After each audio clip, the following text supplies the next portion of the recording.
as the thunderbolts rage down from the heavens above outside the windows here in the New American Media office. I bring to you today's program. Yes, we're doing a program on Monday, July the 22nd. This is new. We do not normally go live on Monday, but you know what? I'm thinking we should be live every day, each and every day, every single day. Please hit like, please hit subscribe. Thank you very much. Please leave your comments. Your comments make the show so much more interesting, so much more fun. Thank you for being here. My name is Brian Engelman, and this is the Agree to Disagree show here on the New American Media, because the old American media has failed you. Wow. What? Has it been 9 days? 10 days? Has this been the most insane 10 days we've had in recent memory on the political front? What was the timeline? I mean, we could go back further than 10 days. In the very recent past, Trump was convicted, and then the Supreme Court was like, yeah, that's not a thing. And they're like, huh? We got to stop all that stuff. Yeah, you should have never started it. And frankly, the people who were involved in it should be facing charges of their own for civil rights violations of President Trump and election interference. But President Trump was convicted after giving a historic rally and speech in the Bronx.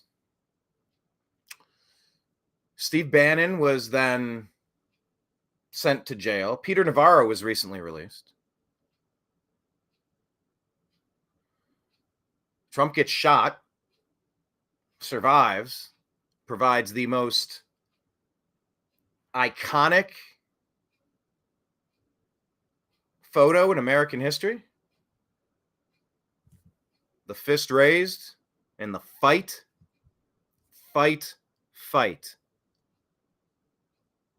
To get shot and not want to stay coward, but to get up and yell angrily.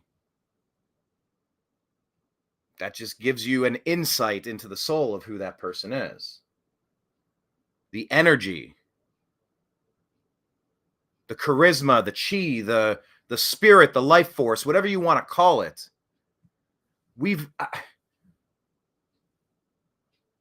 There's never been a fighter stronger than Donald Trump. We've had some really strong leaders in the past here in America, but it just seems like Trump has earned his face up on Mount Rushmore. Then Biden. Just, we reported yesterday that Biden dropped out. Well, maybe that's not exactly what the story is. It sort of is, but it's also not. The signature verification. Well, look, we're going to get into all that stuff. There's a lot of questions now. People are calling for a proof of life on Joe Biden, former Vice President Joe Biden. Creepy Joe. Some people call him Sleepy Joe, but I'd say the deep state coup to remove Creepy Joe may or may not have just occurred. Read Ashley's diary if you want to know why. Watch him touching little kids and women to understand why. Look at his son Hunter to see what kind of degenerate he raised. There's a lot of reasons. I don't view Joe Biden as a kindly old gentleman trying to ride off into the sunset. And some are already speculating that he has. Now, I do not have kind words for this guy who sicked the entire Justice Department on President Trump because he's his main political rival. Is this Venezuela? That's what we're doing now. We're Venezuela. Lula going after Bolsonaro. But as I said yesterday, we're not thinking about this as Joe Biden. We're thinking about this as Barack Hussein Obama's third and most terrible term. His most honest of the 3 terms. I've often been asked, would you consider running maybe a third presidential term.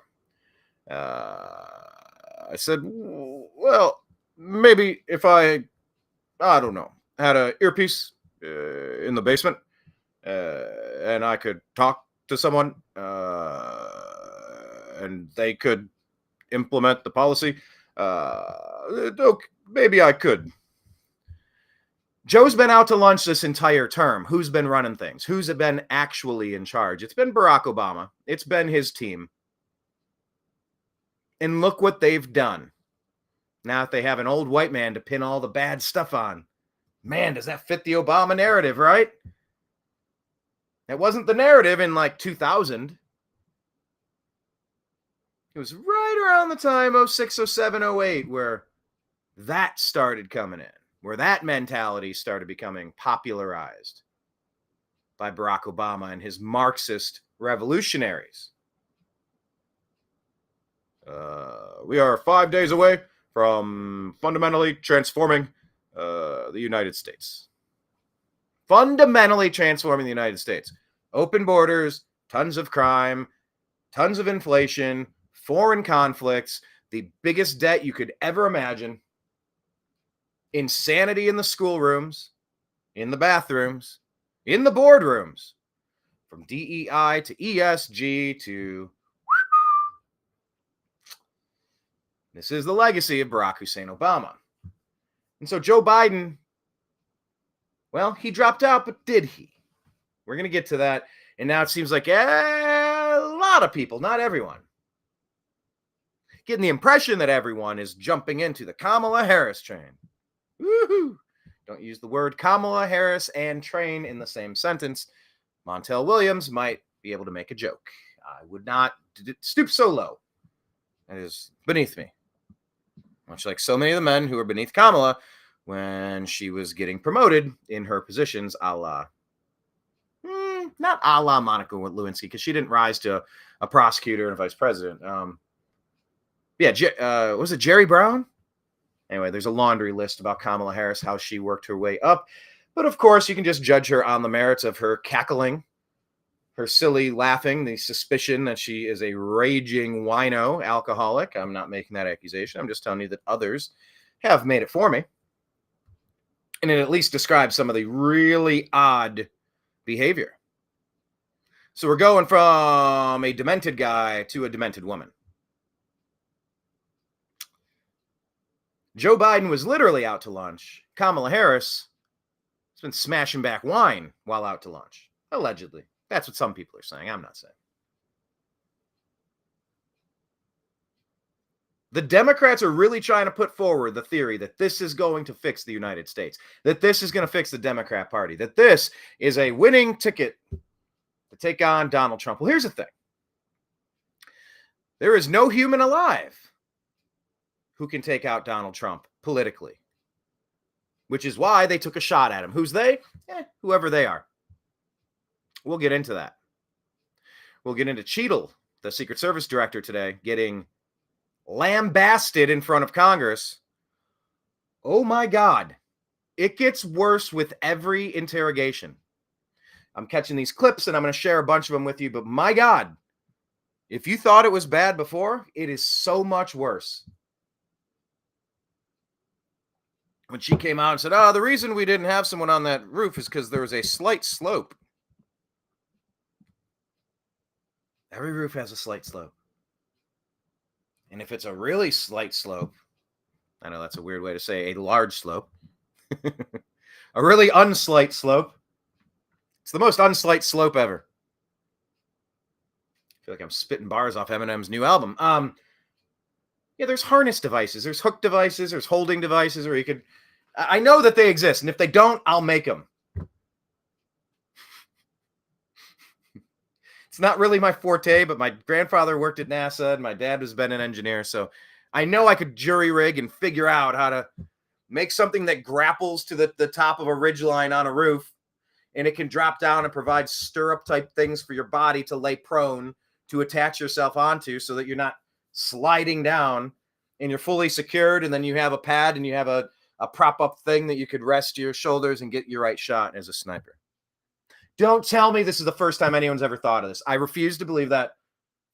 And the fact that that was one of the first things they came out and said, it leads me to believe that they cannot tell you the real reason. So they're coming up with crazy stuff.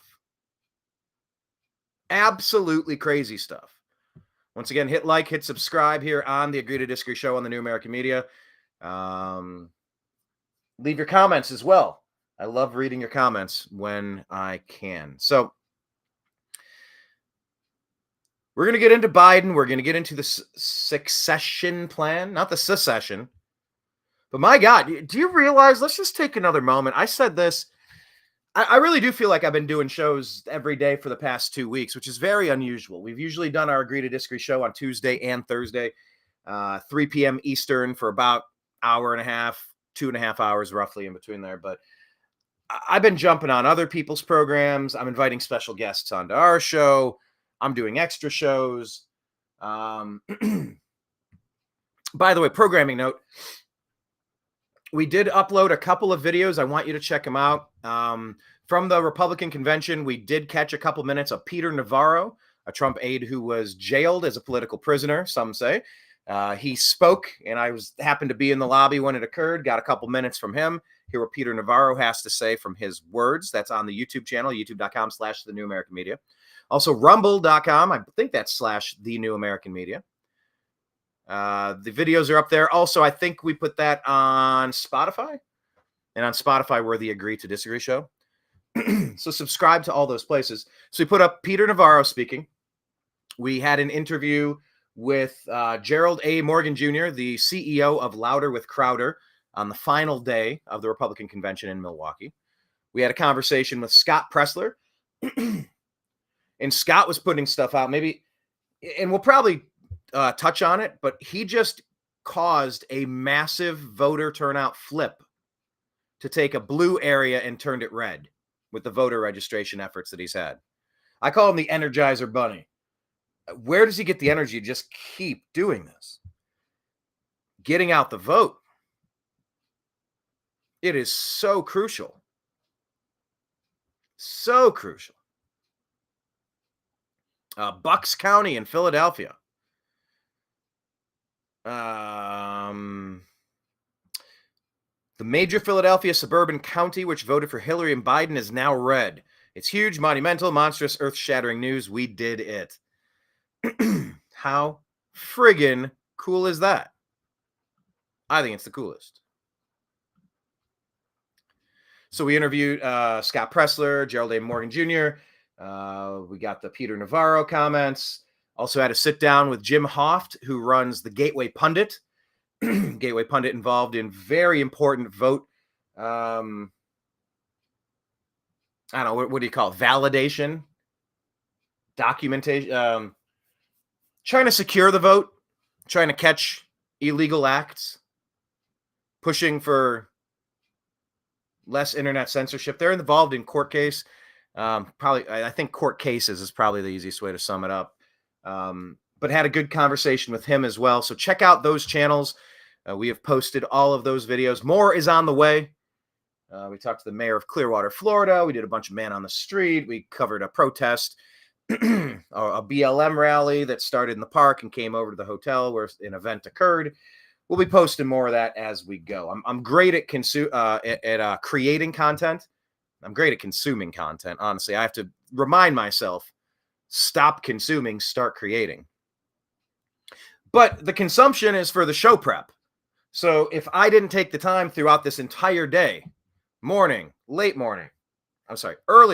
late morning, afternoon, early evening, to put all of this content on X, how would I be able to unpack it and work my way backward versus, this is the show prep. This is how we're doing it. So check out all of our footage, more to come. And if you want to scroll back, we have 1,500 videos over the past 13 years, including our trips to the DNC that was Philadelphia, the DNC in Philadelphia, and the 2016 Republican Convention in Cleveland. Lots of interesting interviews over the years. So let's go ahead and pull up the X feed. Once again, subscribe, hit like, leave your comments. And I want to go through what we know. Maybe a little disjointed, but I'm going to theoretically tear through this. But if I get another thought, I will take some sidebars. Here we go. As we scroll down, this is the one that we pinned. The look of it is so cool. If you can see this. This location was called Safe House. In this mural on the wall, it's all like 1960s era spy stuff, US versus USSR. Just the coolest backdrop ever. It says top secret and everyone's dressed up, and then like the disguises are changing as it rotates on the top there. So check that video out. Here is our live feed on today's show. Like, subscribe, share. All right, so we're going to play this for you here. Colin Rugg posting. I believe I just retweeted Luke Radowski sharing this as well. I think it was the same video. Ran into Luke briefly. See that dude everywhere. In passing, though, didn't have time to sit and chat. We did catch up a little bit at the Libertarian Convention. And I do hope to have Luke Radowski on the show sometime soon. He said, yeah, shoot me a DM. Let's see if we can set something up. So I just have to do that. I did engage in an interesting conversation with John Fugelsang. He's a comedian. He's a talk show host. He said something, and I commented back, and he replied, and I said, all right, well, cool. You toss something out. I hit the tennis ball back. You hit the tennis ball back to me. And I said, okay, hey, let's play tennis. Why don't you come on and do a show? And he's like, where are you located? Where are you guys at? And I'm like, well, I think last time we interviewed you, I think it was at Politicon. There was United We Stand. There was Politicon. There were so many events we've been to. I think it probably had to be Politicon. It could have been the RNC in 2016, but I think it was Politicon. He said, oh, okay. So you're not out in LA anymore. I'm like, no, but we do a virtual studio. So wherever you happen to be, like we can bring you in. I'll send you the link and you just jump into the virtual studio for Restream. So I believe next week we'll have comedian and podcaster, radio host John Fugelsang joining the program. Interested in that. I'm really interested in bringing some of the special guests back on. It's been a while. When Trump won, I probably caught my breath. I had never been so exhausted. I literally felt like I was battling demons for that entire election cycle. And when I was done, I was spent physically, spiritually, emotionally, financially, like all the things, just in every way. Spiritually, physically, mentally, I was exhausted. And when Trump was in office, we covered things for a little bit, and then things got crazy in 2020, and it couldn't make sense hiding her hair. And every time I did try to make sense of what was happening, the little tech tyrants decided to demonetize, delete my channels, shadow ban, derank, deboost, hide our content. And it got to the point, I'm like, well, what the hell is the point? Why am I banging my head up against this brick wall? I'm not going to change anything. And the content creation became different. Yes, we still kept the groups. Yes, we posted occasional content, but it wasn't like it had been. We were a bit of a content creation machine for a while, but when everything you post gets taken down, or you get strikes, or you get slapped down, and community notes and warnings and threats, it wasn't worth doing. And now that there's Truth Social as a backup to Facebook, I appreciate that. Or to X, depending on how you want to say it's a backup, probably to X. Rumble is a backup to YouTube. I love that. Spotify, we never really had a podcast form of the content before, but that helped. Patreon, it's like, oh, well, if anyone likes what we're doing, look up the New American Media on Patreon. Sign up. Give us $5 a month, $100 a month, $1,000 a month. I don't know. Whatever you got the resources for. Because as I mentioned on the last show, every time we hit a convention, when we went to the Bronx and the Libertarian Convention a month ago, there goes $1,000. When you go up to to Milwaukee, there goes $1,000. So having some sort of mechanism to recoup some of this, we were starting to get plays. We were starting to get traffic. We were getting good action on YouTube. They have so artificially throttled our account on YouTube. It would still be frustrating, maybe so frustrating to the point that I wouldn't even create content right now, except that we're monetized on Rumble right away. And it's just so interesting. We have like 80 subscribers on Rumble, and we'll get 1,000 views on a video. I can't remember last time we got 1,000 views on YouTube. YouTube stifles them at like 40, 60, or 80 views. 20, 40, 60, 80. If they're feeling generous. Thank you, Alphabet. May I have another? If they're feeling generous, we might get to 60 or 80. But we have close to 6,500 subscribers, 1,500 videos in 13 years on YouTube, but they won't let anyone see it. People are actually checking out our content on Rumble, so I'm just super excited to have that. So look forward to John Fugelsang joining us next week. We have a whole bunch of other guest appearances in the pipeline, and several more conversations will occur in the next couple of weeks trying to get other guest host action on the program. Guest interview, guest host, however you want to call it. Depending how much time people have. I love doing deep dives and getting the backstory. I've been talking with Larry Elder, trying to find the right time to bring him back.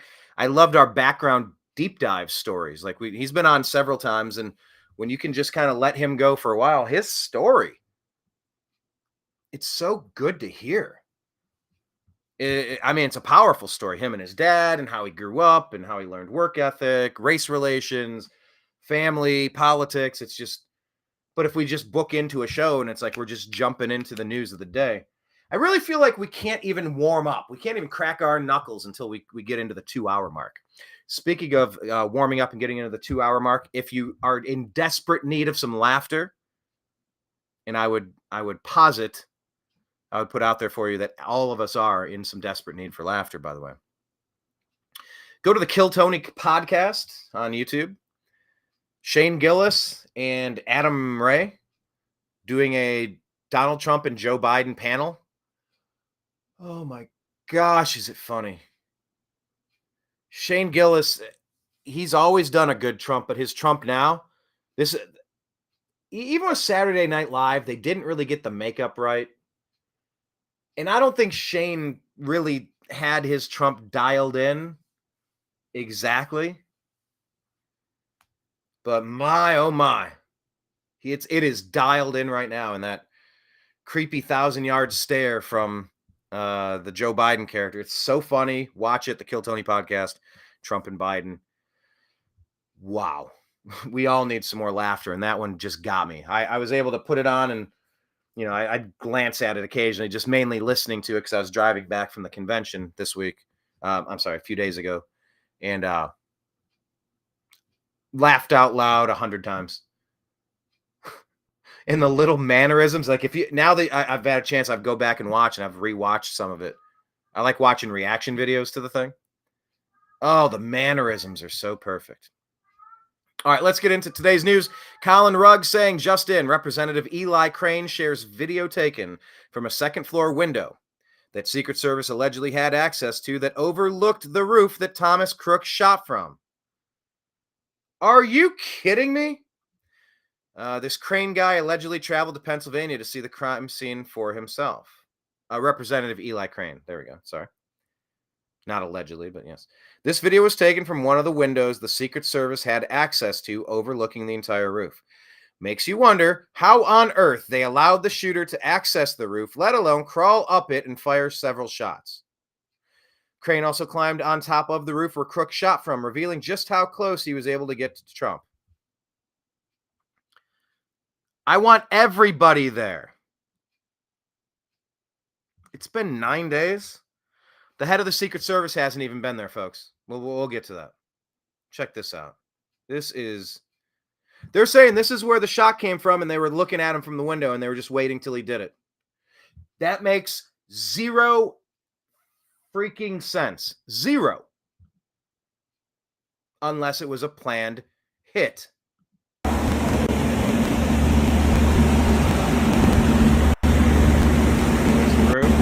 They call that a sloped roof? Are they out of their minds? Well, not close. Yeah. All right, guys, I'm up here on the building where the supposed a sniper took a shot. Supposed sniper. Because, of course, there are reports that there was somebody up in the water tower. There's also thoughts that maybe somebody was in a building, maybe that building underneath, that took the real shots. They just had the patsy on top to make sure somebody took the fall. That was interesting that the representative used that phraseology. Supposed sniper took a shot. It's not that steep at all. Just had a 70-year-old man back here climb up on the roof easily. You see that water tower behind me? Had Secret Service or anybody had sniper teams up there, this guy wouldn't have made it 5 feet up this roof. He would have been taken out. Behind me, you see the windows that Secret was supposedly in the second floor of this building behind. You wonder why they weren't able to quickly dispatch the individual. And then behind me, back over here where those red roofs are, that's where the stage was set up. That's where the president was giving his speech from.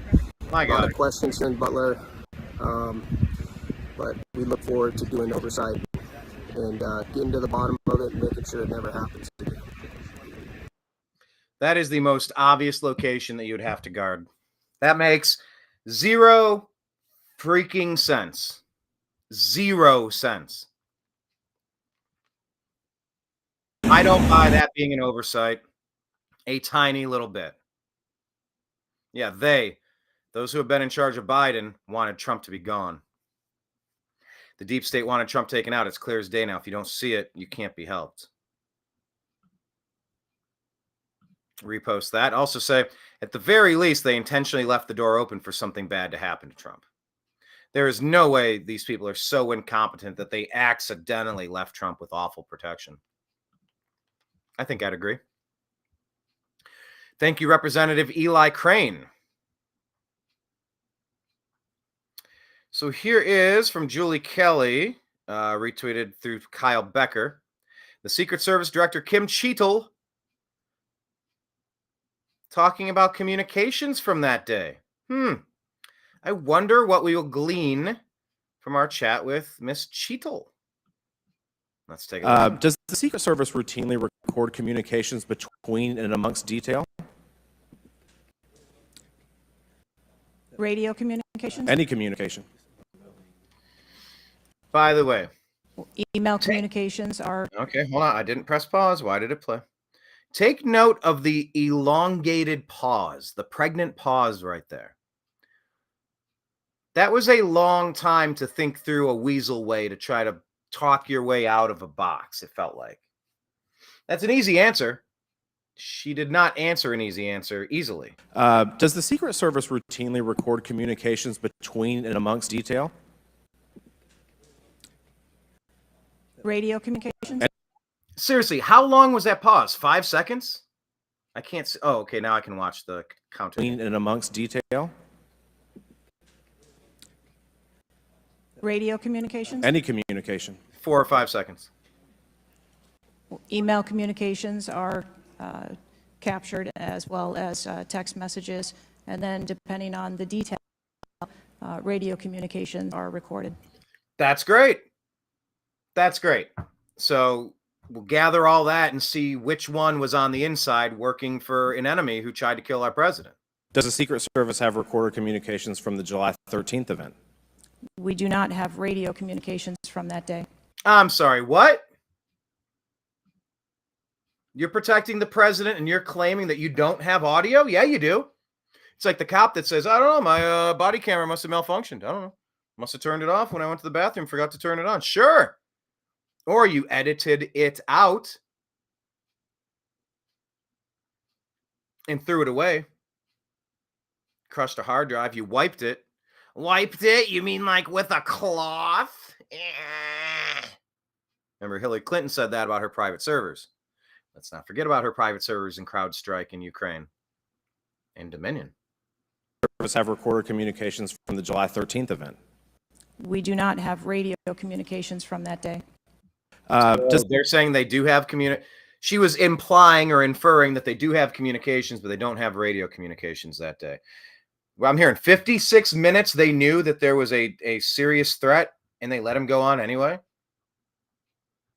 People are yelling at the top, up at the top of the roof. There's someone there. Nobody could communicate. I don't buy that for 1 second. That's literally unbelievable. Maybe, but I don't believe it.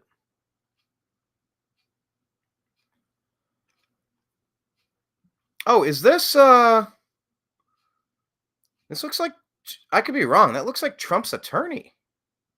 Alina Habba? Is that her name? I don't know if this is. But look, Elon tweeted this, and let's get some good advice going. Because I'm going to kind of run. So you Really, that does look like Alina Habba, right? Am I saying her name right? Anyway, let's just play some good advice. How old are you now? 34, just 34.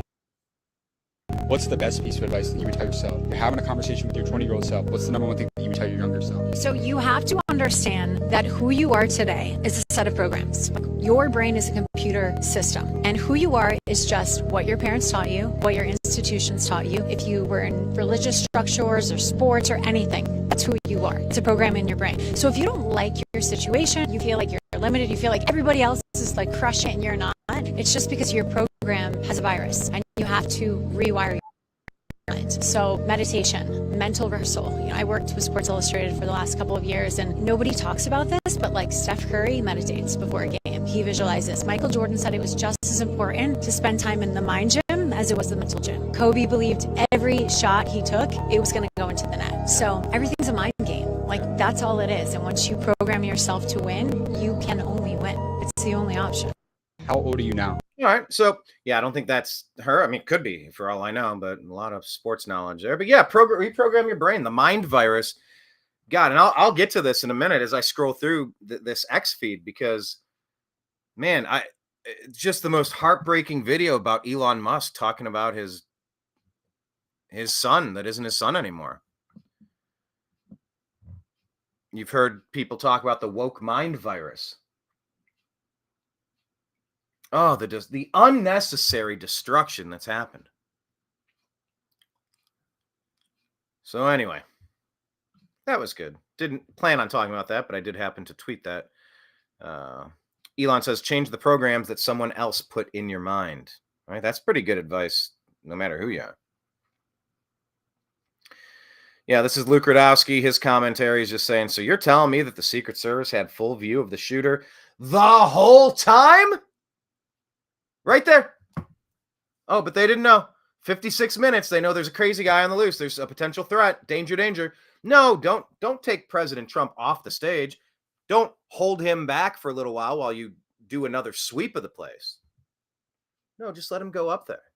And while people are yelling, there's a shooter on the roof, shooter on the roof, shooter on the roof. Yeah, just don't stop him. Man. It's so important to see this video. It gives you like a real feeling for. I started making this point a couple minutes ago and I didn't finish, and maybe it's because I didn't want to finish. But I was just thinking about how close we came to a complete chaos. I don't know how I'd be feeling right now. I don't know what dominoes would have been set in action if they were successful, whoever they are, in taking out President Trump. Well, why are you saying it's they? It's only one guy. Yeah, a guy just rolls up in a bike in a backpack or something. By the way, they're saying there were bombs rigged into his car. So like they were going to have a secondary explosion to cause a disturbance or a scene. Anyway, there's so much about this happening that doesn't make any sense. I'm just eternally grateful that this was avoided. I don't think there might never be in the clear. There might never be such a thing. But I'm so glad last weekend at the Trump rally at Butler. I'm just so grateful we're on the timeline that guy missed. Or those guys could have been a girl for all we know. There were thoughts that dorky shooter was trans, but no confirmation there. This is a long show. Yeah, so they're saying that Cheadle nuked the radios and DHS has lied again. All right, foreign policy here is tweeting that the common perspective that violence is somehow un-American misses a key point. Assassinations and assassination attempts targeting high-level officials has been taking place for decades. I mean, what a shot. What a photograph here. It almost doesn't feel real.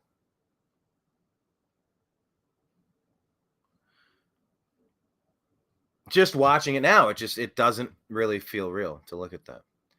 Now, also, that's not me saying that it didn't happen.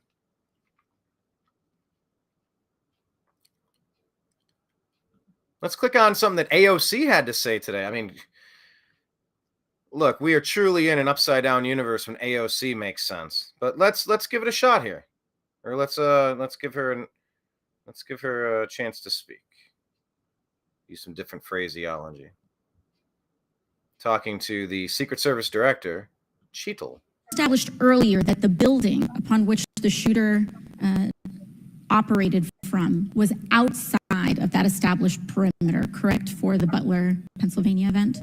It was outside of our secure perimeter, yes. Now, that building was, I believe, 500.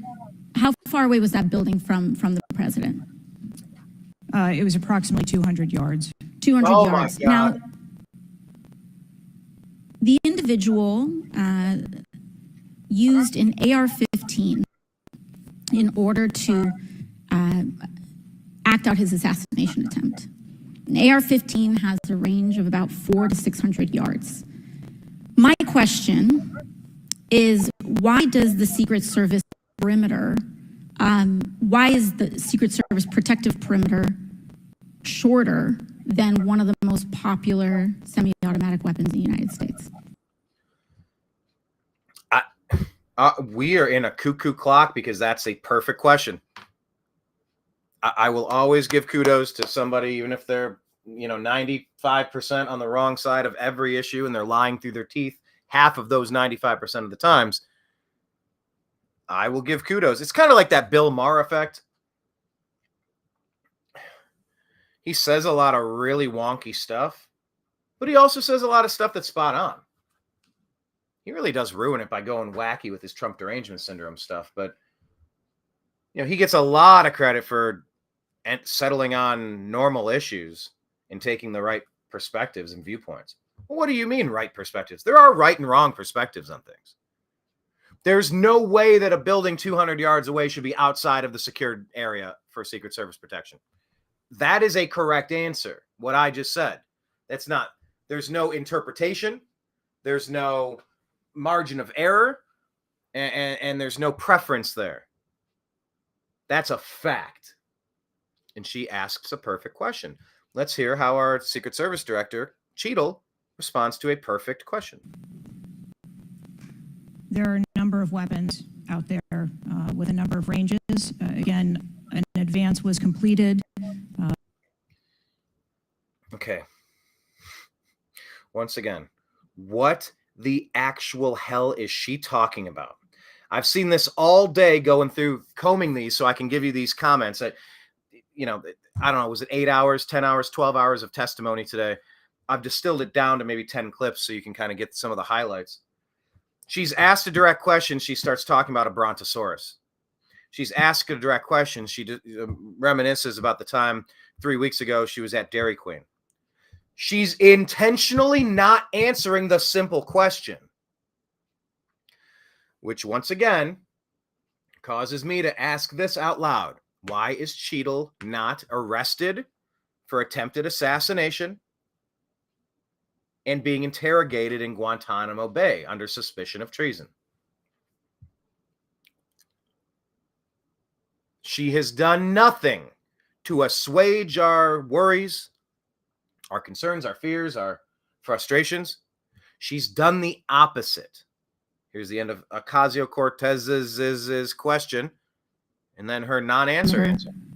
Shorter than one of the most popular semi-automatic weapons in the United States? There are a number of weapons out there with a number of ranges.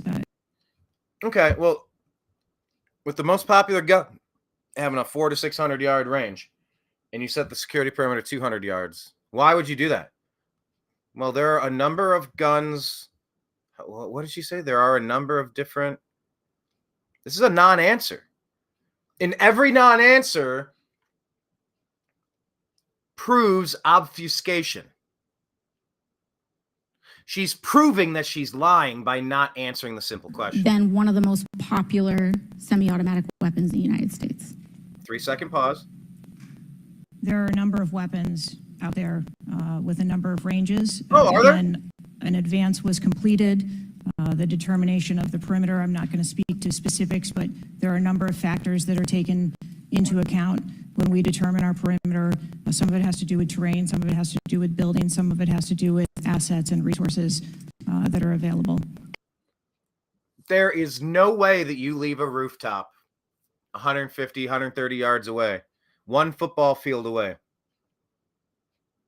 unattended. There's no way. It's literally the first thing that you would do is take care of that roof and the tower. In that order or inverted order. Number 1, number 2, or that roof and that tower. You don't have an assessment and determine that you don't need to do your job today. And so what I'm hearing is that a perimeter was not established outdoors in an outdoor venue that would prevent an AR-15, which is one of the most common weapons used in mass shootings, from being able to be within the range of Secret Service protection. A perimeter was established, and even though there were buildings that were outside of that perimeter, it wasn't just that building. There were a number of buildings in the area, and there was overwatch that was created to help mitigate some of those buildings. Don't tell me that you had overwatch when you're looking right at the roof from that window and you didn't take him out. When you had snipers allegedly trained on him for minutes and minutes and you waited for him to shoot before you had to kill the patsy. Not buying it.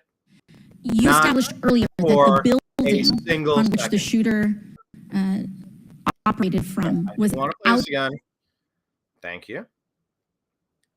Craig Chamberlain says, I agree with AOC. Head explodes.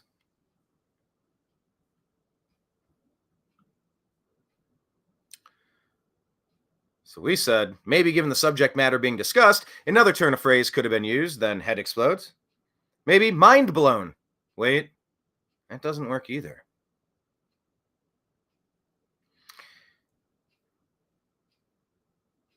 Yeah, so this was our reaction to AOC. They say a broken clock is right twice a day. No matter how wrong a politician usually sounds, we'll always applaud good opinions, no matter how rare. It is literally unbelievable that some derpy twerp just showed up, flew a drone, walked in with a gun, climbed to a roof for a shot. It just defies logic. It doesn't feel right at all. Lionel here saying the Biden setup and takedown were clear and perfectly executed. Oh, there we go. There's our interview with Scott Pressler of Early Vote Action, talking about turning out the MAGA vote in 2024. And I will say this. Here's a little sidebar about Scott Pressler. He's very tall. Got really long hair. Damn near down to the belly button, it seems. I've interviewed a lot of people in 13 years.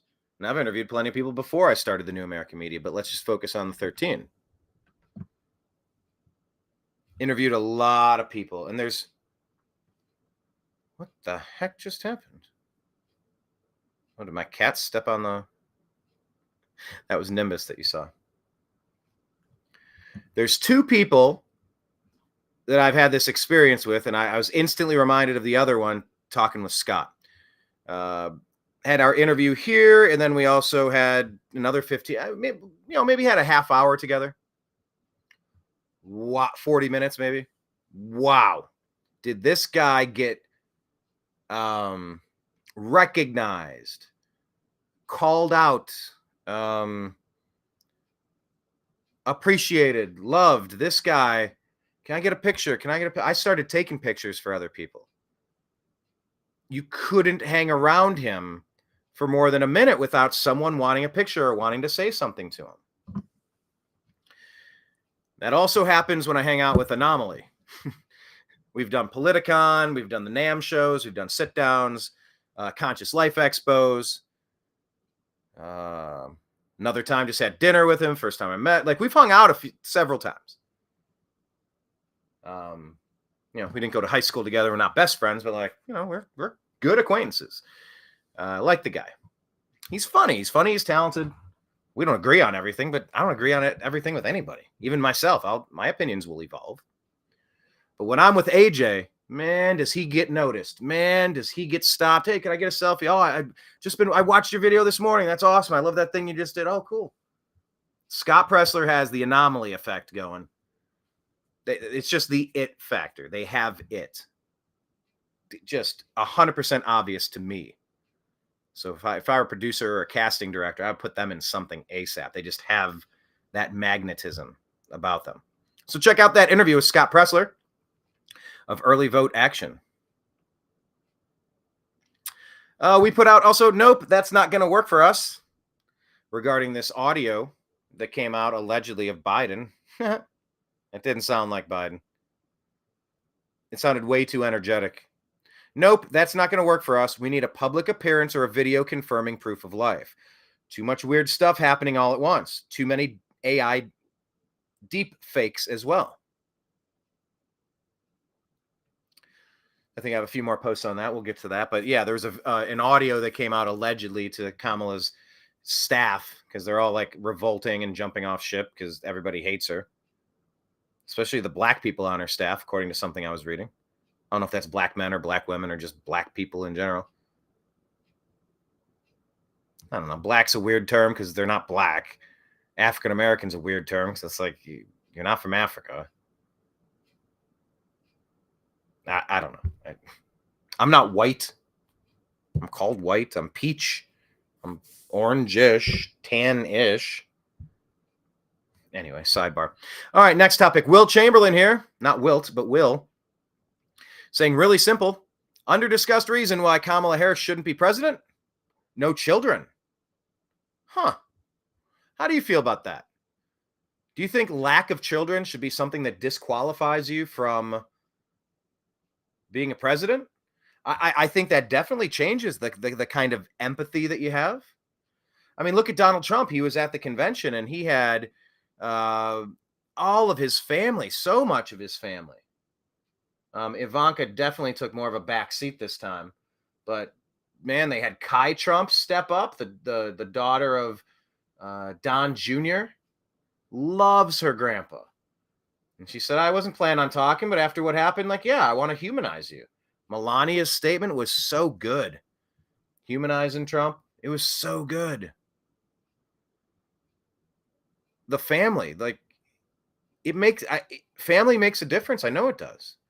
Do you want somebody that's untethered to future generations and have a concern for, the next generation? If you don't have a member of the next generation to care about, are you going to approach geopolitical affairs and financial affairs and all these important matters? Are you going to care the same way? That's not to say that someone without a kid isn't going to care. But do they care the same way or the right way? Would it be disqualifying to not have family like that? No kids. I don't know her situation, if she's able to have kids or not. I mean, if that happens, and, you don't need to look down on anybody if that's the situation that they're in. Or was it a conscious decision to put career over family? There's a lot of girls that did that. Remember Harrison Butker, the kicker of the Kansas City Chiefs, came out at a commencement speech and said, hey, congratulations, you graduated. Now, ladies, let me talk to you for a second. You've been chasing the carrot at the end of the stick, and get a degree. Now you're going to go get a job, and now you're going to try to work your way up the job, and job. But There are no American families if you're not having kids. Please consider raising families. There's a lot of women, not me, I'm not a woman, but there's a lot of women who have had incredible regret for prioritizing a 40-hour work week in the rat race to the joy of restocking the fish tank, restocking the pond after you went fishing. I guess for generations now, kids have been taught, i.e. indoctrinated, to hear that, like, the earth is overpopulated. Georgia Guidestones. You have to keep the population of the planet under 500,000. Okay. Too many people. And it's like smart people like Elon Musk, they're going, no. From Japan to the United States and a lot of places in between, there is a crisis of lack of children being born. It's a population crisis in the opposite way. We need more families started. So that's a question of the day. Agree or disagree with Will Chamberlain saying a really simple underdisclosed reason why Kamala shouldn't be president? No children. I think it's an interesting thought. I hadn't thought of it once until he said it. And now I think I get where he's coming from. But let's listen to you. Okay, now here's the video. We replied, nope, we need video, proof of life, do it now. So this is Greg Price reporting. Breaking, Joe Biden just called into the event that Kamala is having at her new campaign headquarters. This is the first time anybody has heard or seen from him in 5 days. 5 days. The comment is that he sounds terrible. Well, maybe. I actually thought he sounded too strong. What say you? Let's play it directly for you. This is Biden calling in to Kamala's headquarters, allegedly. Kids, we're going to get done. And so say hello to Kamala if she can hear me. I know she's going to be speaking shortly. And I want to say to the team, embrace her. She's the best. I want to call today to thank everybody in this effort. I know yesterday's news. By the way, something interesting there. When someone did the woo in some claps, he didn't stop to let the clap subside. The talking continued as if it was pre-recorded. I say to the team, embrace her. She's the best. I want to call to thank everybody in this effort. I know yesterday's news was surprising and it was hard for you to hear, but it was the right thing to do. I know it's hard because you pour your heart and soul into me to help us win this thing, help me get this nomination, help me win the nomination, and then go on to win the presidency. But you know, you're an amazing team. But we've got a great. I think we made the right decision. I know how hard you worked, how many sacrifices you made. How many of you uprooted your lives for me, and the kind of commitment few people make for anything these days, but you made it. Let's listen. So that's a question of the day. Do you believe that was an actor or AI or Biden? I'm going to go AI. Looks like 64% say that was AI. He was slurring his words a little bit. But that's what people are talking about now. Was it real? Was it not? This should have been video. We'll get to some more of these things, but this is very strange. A very strange week and a half here in American politics. Here's something else that was really strange. Got a chance to meet. Anyway, I'll get this larger here. This is Savannah Hernandez. Yep, Savannah Hernandez. Had a chance to meet her in the Bronx outside of the Trump rally. I would like to actually invite her on the program as well. Yeah, there's going to be a lot of direct messages via X to try to get some other voices into the program, just to kind of play tennis and bounce it around a little bit. So here's Savannah Hernandez. This is kind of interesting here. Speaking of AI and deep fakes and cheap fakes. All right, y'all. This is Savannah Hernandez reporting to you on day 4 of the RNC from the floor. Now, you guys know that I've been confronting members of the media all week. And you might have asked, hey, Sav, how come you haven't confronted Jen Psaki, Joy Reid, or Rachel Maddow of MSNBC? They've been doing live coverage all week. Well, it's because I found out they're actually sitting in front of an LED screen. Now, behind behind me is the NBC booth where I'm sure they're taking that live feed from, and this is actually the shot that has been behind them. And I have been trying to find their booth all figure out coverage-wise how I could figure out when their shows end, and I couldn't find them, and this is why. They aren't actually here at the event. That is so interesting. Remember when former Vice President Biden, he's taking a shot or something. It wasn't the actual White House. It was a set. Was it Delaware? Was it elsewhere? It was designed to look like the White House, but it definitely was not the White House. Remember that? Now you got NBC and really the deep state Democrats, NBC. This is all CIA, Department of Homeland Security, alphabet agency bullshit. Are we surprised in the least that they would fake a White House backdrop, that they would fake being at the convention? Because I watched some of that footage from MSNBC, I think. I saw Maddow and a few people. And it's just in passing, so I might be misremembering. But I believe it really looked like they were up at the convention and they were there live. She's saying, no, that was yet another scam and yet another fake, yet another Hollywood distortion from the deep state dirtbags. The live coverage that they're doing is not from the conference, and it's actually kind of fake, if we're being honest here. So just wanted to give you an update as to why there won't unfortunately be a confrontation in which I'm able to ask Joy Reid, hey, you have been pushing conspiracy theories all week that actually wasn't shot. What's your response to that? Would you like to correct the record? Unfortunately, I won't be able to ask former press secretary Jen Psaki about why she had to recently make a retraction to her book because she lied to the American public and say that Joe would look at his watch to ceremony for the 13 slain troops that were brought back home from Afghanistan. That won't be happening because MSNBC's show is not actually being held here live at the RNC. So, is it possible that the same corrupt alphabet agency, traitorous deep state media apparatus that runs the Democrat Party, is it possible that their main propaganda outlet at NBC, MSNBC, is it possible that that's all smoke and mirrors? It's not really a thing? Oh, it's possible. Is it probable? Let's call it probable. We've kind of entered an era, and I don't think guilty unless proven innocent is exactly what I'm trying to say. But sort of. I guess to normal people in normal circumstances, you're innocent unless proven guilty. But I think once you've been identified, outed, targeted, branded, clearly labeled accurately as a propaganda outlet that routinely lies to us, I think the shoe's on the other foot. I think you've earned the inversion table.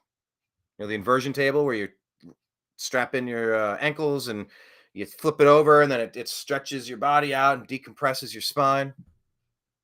You invert it. Think of a teeter-totter if you want. Our teeter-totter is still a thing. I think lying propaganda outlets, you have to assume, much like government, you have to assume they're guilty and they must take it upon themselves to prove their innocence to us because they've been caught lying so many times. They have zero credibility, zero trust in the bank, in the trust bank. Nothing in the trust bank. So, yeah, the deep state Democrats, could they fake an AI? Yeah. Could MSNBC, could they be faking being there live at the conference and pretending to be there? You know, and I didn't watch all the round-the-clock, nonstop coverage, and maybe they did say, look, for purposes of this and that, we're providing you this shot. However, we are not there in person. We're just adding this. We do have a camera crew there, but we have not all physically gone there because we consider Donald Trump to be a threat to democracy. And we're not going to grace him with our presence. Okay, well, that would at least be an answer. That would at least clarify. There would be a disclaimer. A necessary disclaimer, actually. So, yeah. Do I believe it? I believe it is definitely possible, and I would love to hear their response to Being this. held here live at the RNC. Just wanted to give you guys an update on that from the floor of day 4 of the RNC, as we are all set to listen to Donald Trump speak for the first time tonight after that Saturday assassination attempt. So that's another interesting component, because really, we're still unpacking stuff from the past week and a half.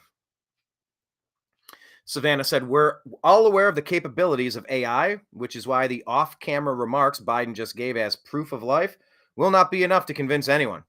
Why wasn't he on video? He can't jump on a Zoom call, but he's currently the sitting president of the United States? Okay. Brad Thomas just saying, what happened and almost happened on Saturday to a man I personally know hit me hard.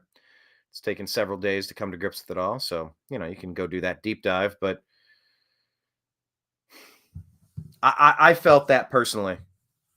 Trump's phrase, they're not coming after me. They're coming after you. I'm just standing in the way. That felt real personal to me. Maybe it did to you too. AKA says Joe Biden on that call sounded like AI and that he's probably gone. Joe Biden is probably gone. Let's be honest.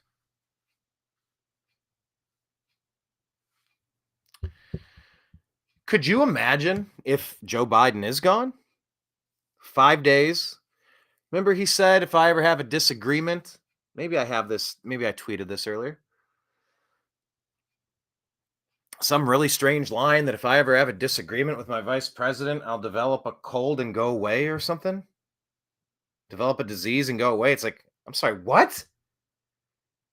That was one of the very first times you could see the short circuit between the sentences in a paragraph to say all the wrong things the wrong way.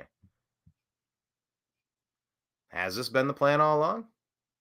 I mean, have we had the real Biden this whole time? I'm asking every wonky question at this point because I believe none of it. None of it. Nothing can be taken for granted as factual right now. I just can't. So we're talking about politicians and old politicians. By the way, here's Adam Carolla talking with Montel Williams. So we're talking about politicians and old politicians. Harris is a not too old politician who used to date back in the day. I like to say that I am a gentleman, and I don't kiss and tell. It was a while back. We had a relationship, and it ended, and we both moved on. Was it for a period of time? The kiss and tell part doesn't interest me very much, but I do like sort of insights, because I can't get a good read on her. I can't figure out if she's smart or she's vapid or it's an agenda.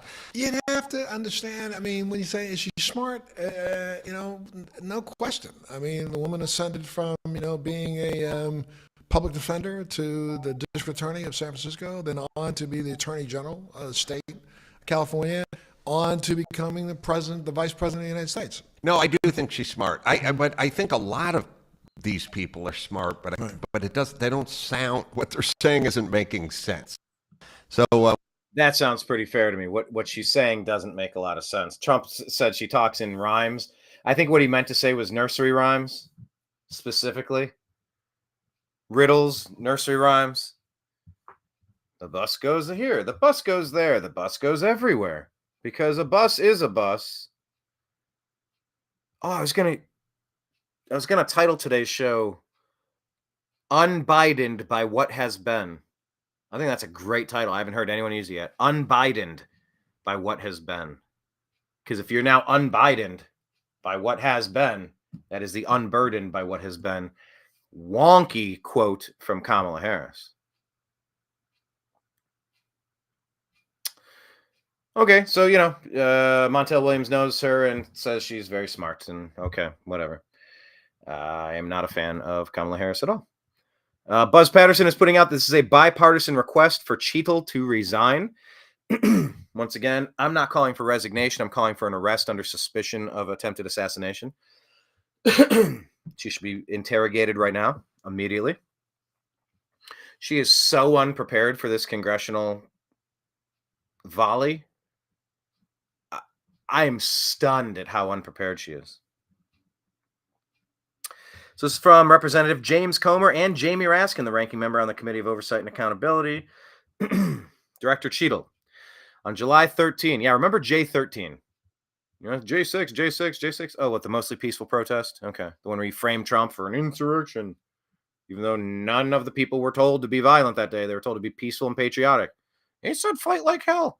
Yeah. Yeah. Politically, peacefully, patriotically. Yeah, I know you get the difference. There's going to be a bloodbath. Yeah, that's what all the financial television channels and newspapers and magazines, like, that's what they say. It's a bloodbath, financial bloodbath. Oh, it's going to be a bloodbath. I can't believe Trump's inciting blood. No. He's saying that the economy, certain segments of it are going to be annihilated. I think he was talking about automobiles, transportation. I think that's what it was. It's a bloodbath. The left will pretend that something that wasn't said was said, like the Fine People hoax. And then when something is said, Trump's like, I'm Agenda 47. I don't know what your Project 25 is. Like, that's not mine. Yeah. Well, okay, who are you going to believe? Your lying eyes or your lying ears? Anyway, on J13, 2024, says James Comer and Jamie Raskin, to Director Kimberly Cheadle. On J13, the United States Secret Service, under your leadership, failed to protect former President Donald Trump from an assassination attempt that took the life of Corey Comparatore and seriously injured at least 2 other people. Today, you failed to provide answers to basic questions regarding that stunning operational failure and to reassure the American people that the Secret Service has learned its lessons and begun to correct its systemic blunders and failures. In the middle of a presidential election, the committee and the American people demand serious institutional accountability and transparency that you are not providing. We call on you to resign as director as a first step to allowing new leadership to swiftly address this crisis and rebuild the trust of a truly concerned Congress and American people. Well done. Bravo. Here's one. Peter Twinklage. Said Kamala's VP pick is going to emit unprecedented levels of white straight maleness. Like, you don't even understand. He'll be radioactively Caucasian. The human equivalent of salmon shorts smeared with mayonnaise. He's going to say shit like, golly gee willikers, this is how we win. Ted Cruz laughed his ass off at that one. But yeah. Geez. I don't know who it was. I was listening to Scott Adams. A very good listen. If you don't listen to his show, I recommend you kind of cycle through it and add it to the mix somewhere. But he said this election is going to be about masculine men and how do you phrase it with the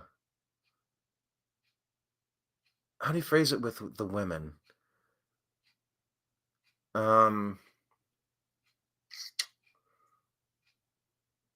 There we go. I forget who Scott Adams referenced, but the point was this. This election is going to be between masculine men and effeminate women versus effeminate men and masculine women. Let me try to get that out one more time. The 2024 election is going to be a tale of masculine men and effeminate women against effeminate men and masculine women. That is the Republican Party versus the Democrat Party these days. Because there's a lot of talk. Oh, what if Kamala... Because the power backers seem to be siding behind Kamala Harris. Doesn't seem like Barack Hussein Obama is all about it, though. Maybe he's trying to get Michelle in there for a 4th term. If Kamala ends up controlled by the Clintons, you're just cutting Obama out. He's kind of getting used to this leading from his sweatpants in the basement with his earpiece mode. With the C-3PO Joe Biden. He's not saying please clap like Jeb Bush, but he reads the stuff off the teleprompter. You're sounding defensive. Pause. You know the thing. But anyway, it's very interesting. Okay, here's another one. Boca Vista is saying Laura Loomer. She was the first to report that Biden had a medical emergency on Air Force One. She was viciously attacked as a liar. She was even community noted. The problem is she was right. Her report is now validated. Good for you, Laura. This here, what they're talking about is Laura Loomer when she said, what was it, 7-5. God, it's been that long? 17 days ago? She said Joe Biden is reportedly having a medical emergency on Air Force One right now. Press access has been removed.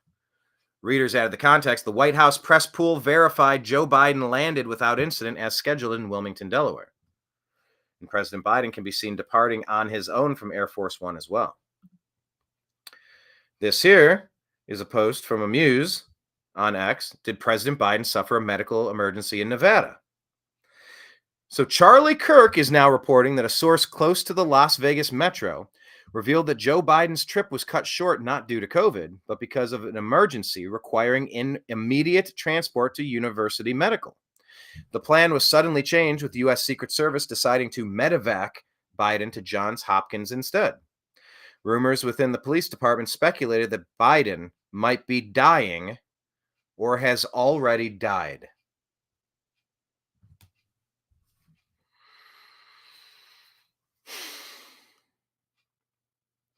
No proof of life.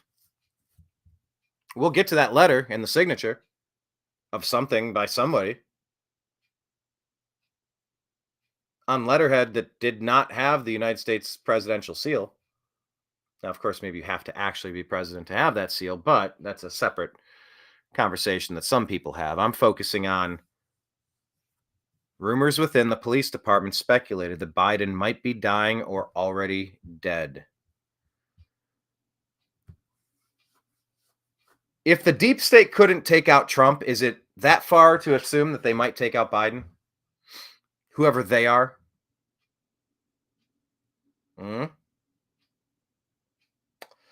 Biden was adamantly refusing to step aside.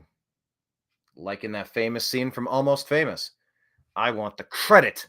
I want the credit. Dustin Hoffman, the producer, wants to be known for his role in getting the president reelected. I want the credit. De Niro's like, oh, no. You'll never get the credit. This is a story we can never tell. He goes, oh, well, I know we can't tell this story now, but when we can tell it. No. We can never tell this story. And it was his arrogance. It was his drive. It was his greed. It was his hubris. He wanted to tell that story, and then De Niro had him whacked immediately. Gave the nod to the Secret Service guy. He took him into the back of a car, and then cut to the next scene, jump cut. Tragedy in Beverly Hills today, as esteemed producer such and such was found dead at the age of such and such. There was a weird video of Joe Biden talking about Donald Trump's going to be tested. He's going to be tested. He's going to get tested. And in context, it really seems like he might have known that there was a hit in on him. And I'm dying to get down to the story of those stocks that were shorted, allegedly. Were stocks shorted, yes or no? There's a lot of stories we're seeing, and it's getting tough to figure out what's what.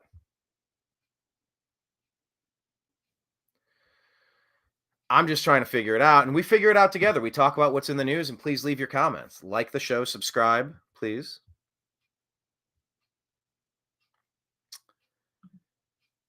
All right, this one here, Representative David Joyce, who is conducting a House ethics probe into Representative Matt Gaetz, just got caught donating to Gaetz' opponent. This is a witch hunt and election interference, plain and simple. Rhino Joyce is trying to undermine true conservatives. He even voted against holding Merrick Garland in inherent contempt. Oh, my God. This guy's got to be impeached. Why do we keep sending these fake Republicans to D.C.? So that's David Joyce, everybody, from Nick Sortor. We were supposed to have Nick on the program. We talked to him. It was during the East Palestine / Hawaii tragedies. I believe he was on the scene, and we were going to try to get some reports, and we couldn't get the scheduling. I'd love to have him on the program as well. All right, here's Fallon. I don't know his first name. Fallon and Cheadle. Let's go ahead and play this from the pause this, reset this, play this from today's hearing on Capitol Hill. We have satellite images site. No, I have not. 9 days and you have not visited the site. You should have been there that night. Did you talk to, that evening, did you talk to the team, the heroes that surrounded the president? Did you call them that night? They were still operational work. So that's an answer is no. Did you call them the next day? President. How in the world did she not call them immediately?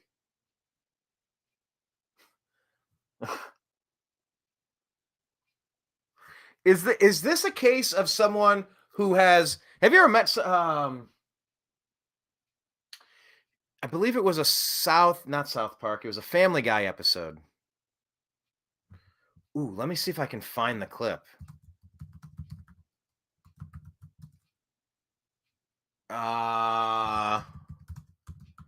Sorry, bear with me.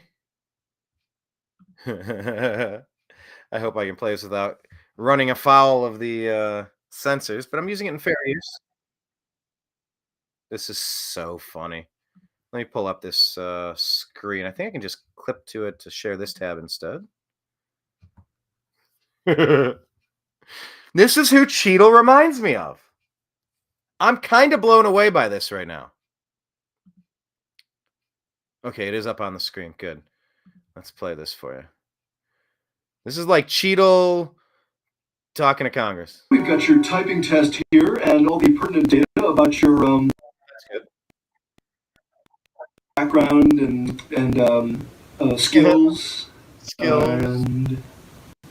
And you know, I got to be honest with you. I only have another week and a half here, and I have completely checked out. He couldn't even get through the sentence. He was bored with his own words. Pause, and he's like, "I'm totally checked out." You know, I got to be honest with you. I only have another week and a half here, and I have completely checked out. Cheadle's completely checked out. Yeah. Yeah. Okay, it's glitching on me. There's another part to it. Well, what should I do? I don't know. Chef?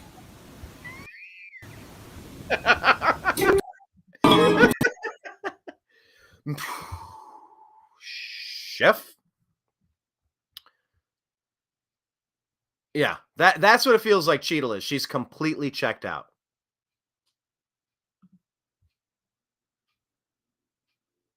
That is 100% what it feels like. She has absolutely checked out. She doesn't care at all. I'm going to play this whole thing again. It's just, imagine it from that guidance counselor. It's not a guidance counselor. I think it's like someone at the welfare office or the jobs department trying to get Peter into his next job. But that's who she strikes me as. She couldn't care less than she cares. She couldn't provide less information than she has been. She couldn't be less truthful because she's less truthful, more truthful. She's being completely untruthful.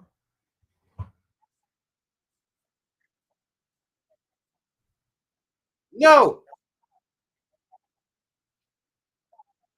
Unbelievable.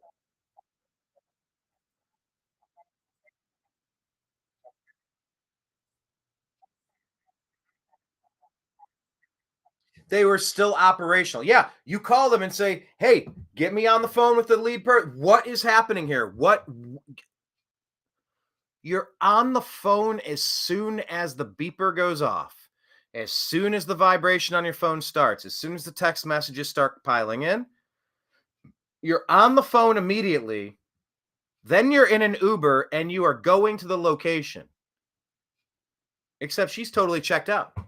I got to be honest. I'm only here for another week and a half. And that's exactly what you would expect from someone who was allowing an assassination attempt. Somebody who was involved with the assassination attempt. Arrest her under suspicion of assassination and interrogate her.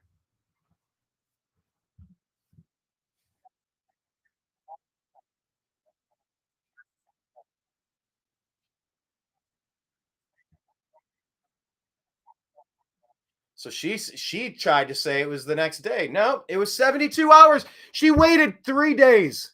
3 days. 3 days. Woosah, woosah, woosah. Deep breaths, deep breaths.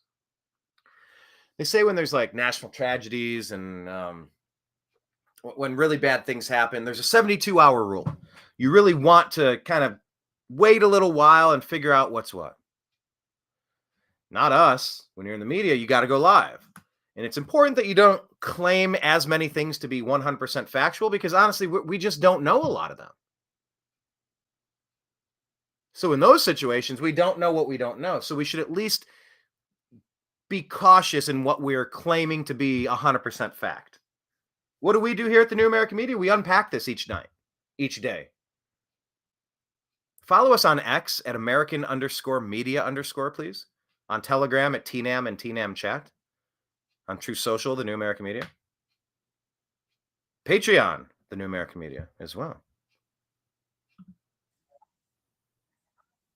3 days. You're supposed to have a 72-hour rule where you just hold tight and you don't put your foot in your mouth, but we have to go live. In her case, it is crisis management. You get your ass there immediately. What could she have been doing for 72 hours instead of getting on the scene and talking to everybody in person to find out what in the actual fork has happened?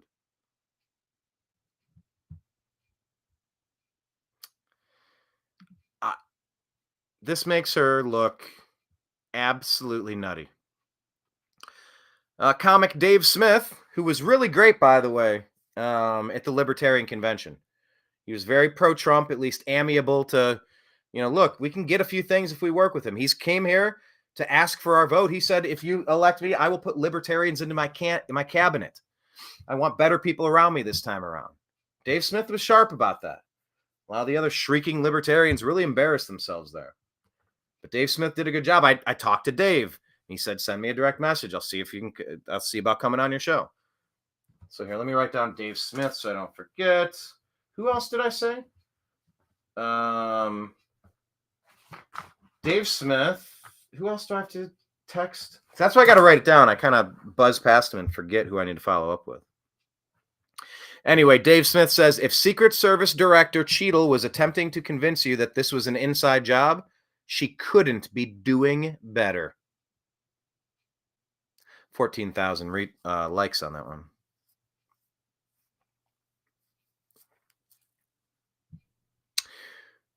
October of 2021. They've known for years, says Guy Benson, especially the VP who met with him weekly. This says, President Biden had just finished trying to persuade a group of congressional Democrats to pass a $1 trillion infrastructure bill when Nancy Pelosi, then the House Speaker, took the microphone. In 30 minutes of remarks on Capitol Hill, Biden had spoken disjointedly and failed to make a concrete ask of lawmakers, according to Democrats in the room. After he left, a visibly frustrated Pelosi told the group she would articulate what Biden had been trying to say, one lawmaker said. It was the first time I remember people pretty jarred by what they had seen, recalled Representative Dean Phillips of Minnesota, who would go on to mount an unsuccessful primary challenge against the president. That was October 2021. That month was the last time Biden met with the House Democratic caucus on the Hill regarding legislation. And Kamala has been enabling it. Something to be aware of. They've been lying to you. Biden's been a train wreck for at least 4 years. That's why he didn't campaign. He can't campaign. 81 million totally legitimate votes. Man, Amuse is putting out tons of stuff. I know Amuse does a lot of good things, but it seems like Amuse has definitely stepped up their game. So here's a map with the pins in it, showing where Cook's home is, the shooter's work location, and all these different pings. This says, the Oversight Project uncovered location data for devices that were seen at Thomas Crook's home and work. The oversight project identified 9 devices, phones, laptops, tablets, located at Matthew Crook's home and workplace within the past year, using data from advertising targeting networks connected to the devices. Data from advertising targeting networks connected to the devices. So this says the Heritage Foundation's oversight project tracked devices related to the shooter's home and work and determined that at least one device that visited both locations regularly. I'm sorry, I think I'm putting the emphasis in the wrong spot here, reading it for the first time. The shooter's, all right. Heritage Foundation tracked the shooter's devices related to the shooter's home and work and determined that at least one device that visited both locations regularly visited a location in Washington, D.C., near the Secret Service headquarters.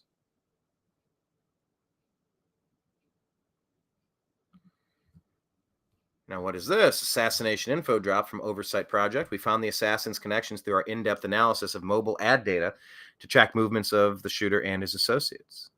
To do this, we tracked devices that regularly visited both the shooter's home and place of work and followed them. This cannot be business as usual. Business as usual almost got real Donald Trump killed. Why a special commission, not a task force, is needed. Congress has already shown an inability to compel information, fact find, and bring accountability. Ryan Walker saying the Secret Service's failure to protect President Trump and his supporters is unacceptable. The American people deserve answers and accountability. I joined my colleague Mark Morgan in calling for an independent commission to investigate and ensure that this never happens again. Wanting an overhaul. So it says someone who regularly visited Crook's home and work also visited a building in D.C. located in Gallery Place. This is in the same vicinity of an FBI office on June 26, 2023. Whose device is that? All right. We're asking questions. Another device linked to Crook's through Plymouth, Massachusetts. Traveled to Plymouth, Mass via Pittsburgh to Boston flight. Got to get this information out there because maybe somebody can connect the dots. A device linked to Crook's work that traveled to Butler, PA on July 4 and July 8.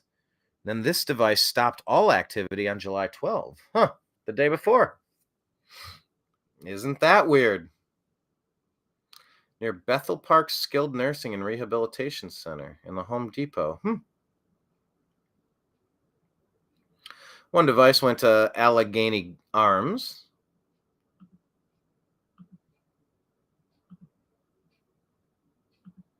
Okay.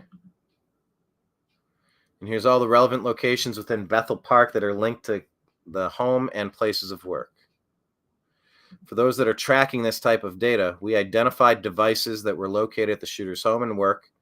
There are 9 devices to the AD IDs. And we are willing to cooperate with legitimate investigators and share further information. For the protection of whistleblowers and our investigation, we will not be sharing further information with the Congressional Task Force due to the connective tissue between that entity and the FBI, the U.S. Secret Services, and other entities.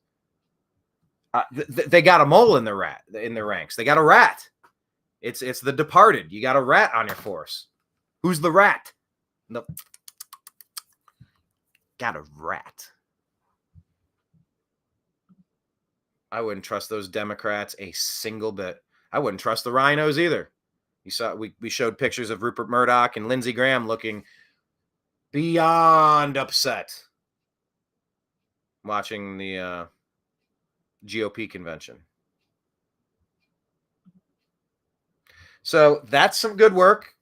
I'm not able to verify if this is accurate or not, but look, let's take a look. Let's dig in. Sean Davis says, forget firing. She should be in prison. Here, and I'll show you the Nancy Mace. This post is unavailable? What? Hold on. Hold on. Where's the Nancy Mace? I was supposed to show you something from Nancy Mace, but I'll get to it. But we said she should be charged with the attempted assassination and treason and taken to Gitmo for interrogation. This post just made me laugh. How tight my budget is for the rest of the year. That shirt is hanging on for dear life. Buddy, we've all been there. Josh Hawley says, tomorrow, as soon as the Senate reconvenes, I will introduce a resolution demanding that Director Cheadle resign. Yes, do that. Laura Loomer says, Kamala Harris is flying to Wilmington, Delaware to console Biden's staff. Why do they need to be consoled? Where is Joe Biden? Okay. The word console is very strange. Did he pass? Did they take him out? I've been concerned that they were going to off him and try to pin it on MAGA. That's been a really big concern of mine. I pray for the health and safety of Joe Biden and Barack Hussein Obama so that they can be brought up on treason charges and then sentenced accordingly. Nice and healthy. Yeah. Is Joe Biden alive is now a search term. From not the bee, what a time to be alive. Look at that. Boom. Boom. Is Joe Biden alive? Spitfire says, it's not okay that Americans have no idea if our president is alive or DEAD. It's not okay that members of the U.S. government were clearly complicit in the assassination attempt on Trump. America is under attack from within. Yeah, we are.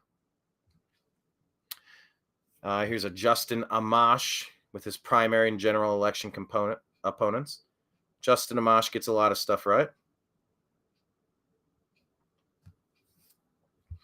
Just days after he was shot in an attempted assassination, Randy Weingarten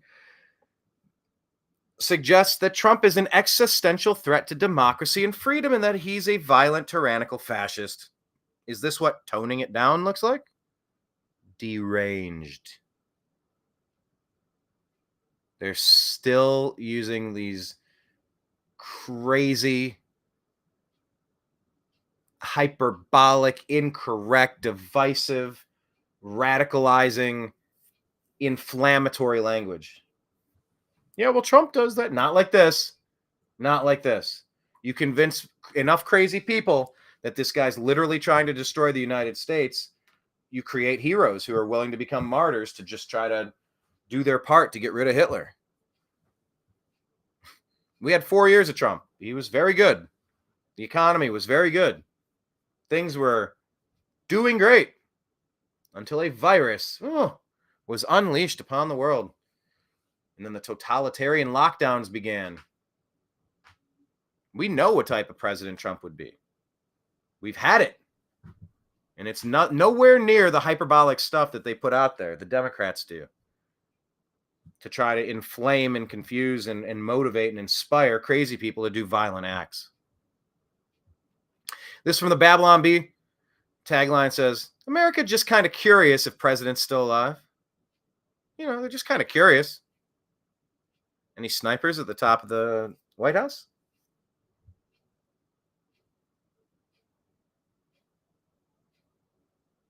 All right, this is just Josh Hawley here. Whistleblowers tell me law enforcement personnel were in fact stationed to the roof the day of the Trump rally, but they abandoned it, citing the heat. They also say law enforcement were supposed to be patrolling the building, but opted to stay inside instead. It is not statistically possible that so many of these failures could just be oversight, mistakes, laziness, ineptitude, indifference. Charlie Kirk says, this is just in. It's absolutely incredible. Whistleblowers confirmed to Senator Hawley, law enforcement stationed on the roof, but abandoned it because it's too hot. President Trump was almost murdered because it was too hot. This is outrageous in the extreme, and heads need to roll. Don't worry. Your valiant Secret Service director is going to hurry up and not visit the site. That is astonishing if true from this whistleblower. Well, and there's the story from the post-millennial. I'll knock this one out. All right, sent that one out. Make sure you're following us at American_media_.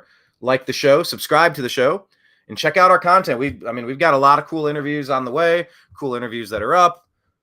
Even if you go back and just watch shows from a couple days ago, a couple weeks ago, a couple months ago, a couple years ago, there's a lot of good stuff floating out there. And we are definitely trying to get those engagement levels raised. So please hit like, hit subscribe, hit the heart, hit the 100, wherever you're watching from. Try to leave a comment. But find the New American Media and the Agree to Disagree show in all of your favorite places, please. Because really, you just never know when one of these sites are going to be taken away from you. All right. Speaking of taken away from you, this story broke my heart. I am so upset by this. And I'm going to play it for you directly. This is Jordan Peterson talking with Elon Musk. I'll just kind of let them.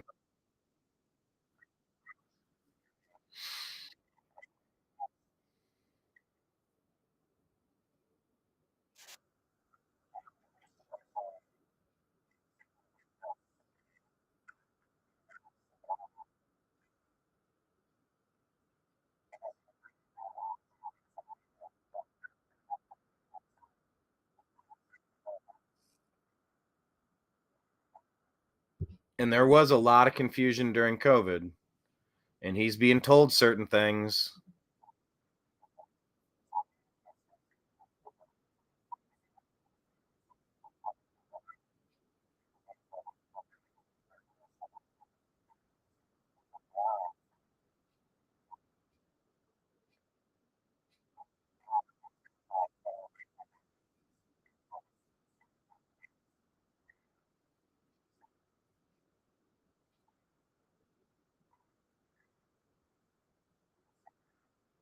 Sterilization drugs. They lied to him that if you don't do this, your son's going to off himself. Jordan jumped right in and said, that's not true. That's taken so far out of context. These people have gender dysphoria. They are mentally ill. They have problems. They have psychological conditions. They feel very uncomfortable in their skin. You can't just let somebody peel their skin off. It'll end them. Sterilization drugs. You'll never have an orgasm again. You're going to have a hard time getting an erection, or you cut it off and there is nothing there. Or you put a hole where there was no hole and it's constantly going to be. I won't try to repeat to you what occurs and what type of cleaning is always needed in these non-vagina vaginas. But you start going into somebody's house and start tearing out the pipes, the plumbing, the hot water line, the cold water line, the toilet valve, or the wastewater pump, the wastewater. What am I trying to say?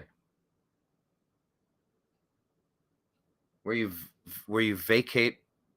Anyway, you get the point. You'll just go in and start chopping up the plumbing. To anyone who has gender dysphoria and you think you'd be better off in another body, or you like to dress a certain way and you want to, I just encourage you to be who you are, how you were born. You're loved. You are an awesome person. Please keep your parts working as they are. If you want to dress and try to be a certain way and live more of your life a different way, I would never, like, why would I get in someone's way? If you're 18 and if you pay for it yourself, you can do whatever you want. You can get breast implants, you can get face tattoos, you can have gender reassignment surgery. It doesn't really change who you are, though. Nothing ever can. So you were loved. You were created that way. Yes, some people are created with situations and issues, but you're loved. Just stay how you are. Please consider that. At least consider it until 18. That should be the universal law. Until you're 18, you sterilizing people because something occurs that might be a phase. And a certain percentage of people going through this, it is just a phase. You know, how long did you run around in the woods playing war? I'm a G.I. Joe. Now I'm an astronaut. Look, I'm going to be Michael Jordan. I mean, you know, there are phases. Anyway, just this story breaks my heart.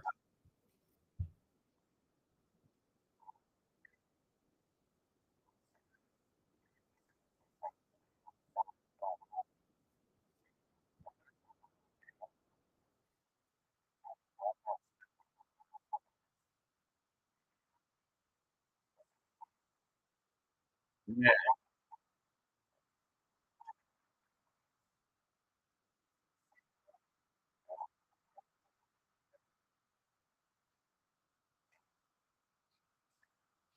Just just brutal, just painful. And I know Gavin Newsom recently put something out there trying to hide from parents if their kids want to be called something differently, or if they want to start transitioning, air quote transit. You cannot, a fish cannot become a bird. You just can't. A potato is not a carrot. You are what you are. Please don't mangle yourself, please. You can be in plenty of productive relationships and feel pleasure and joy and not have a lifetime of expensive medications, really gross cleanup efforts multiple times a day. Please. I don't know where this came from. Yes, I do. Ugh, anyway. To anyone suffering from gender dysphoria, I just encourage you to hear that you're loved. Please don't harm your body if it's not causing you a problem. If it's functional, be you. Please be you. You're loved as you. There's nothing more sinister than telling someone that they're not good enough unless they undergo some sort of rapid transformation, some wildly expensive and painful and permanent transfiguration. It does not always go well. Please. You're loved as you are. Please be you. And if you're 18 and you want to pay for it, I have no opinion on you choosing to do the thing you choose to do. But teachers will not be discussing this with children. That, like, you do not need to be confusing children. Let the kid adjust, let the kid grow up, and when they're 18, they can figure this stuff out. I feel my heart breaks for Elon Musk here. Just breaks for him.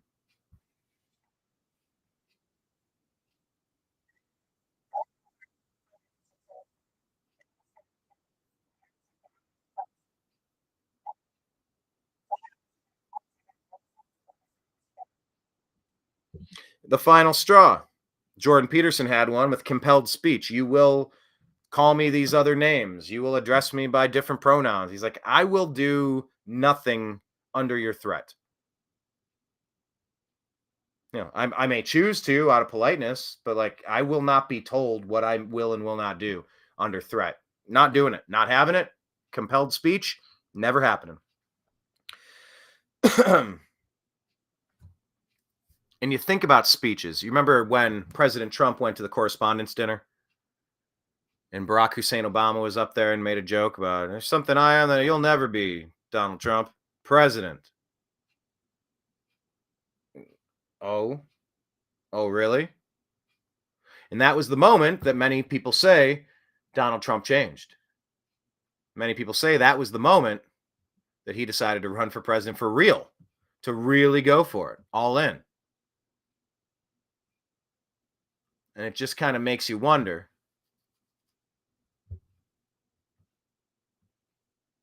is that the moment when Elon Musk changed? I'm trying to think back. When did he become this version of Elon? I don't think he was always this outspoken. I don't think he always got into politics like this.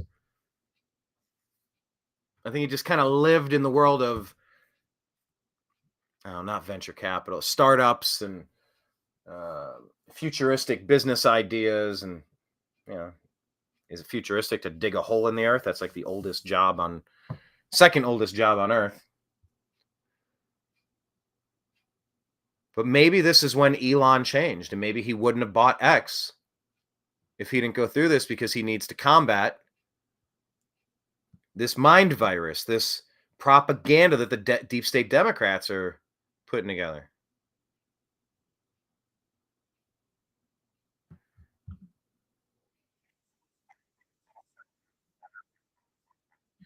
I vowed to destroy the woke mind virus after that.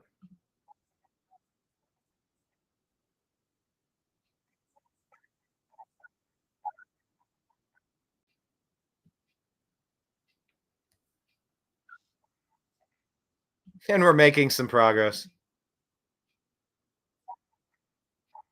Look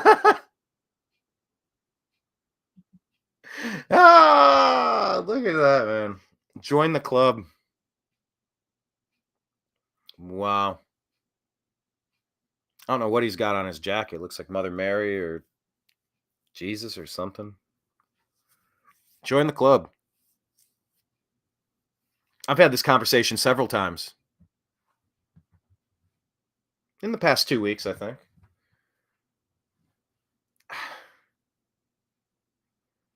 I did get away from doing some regular content.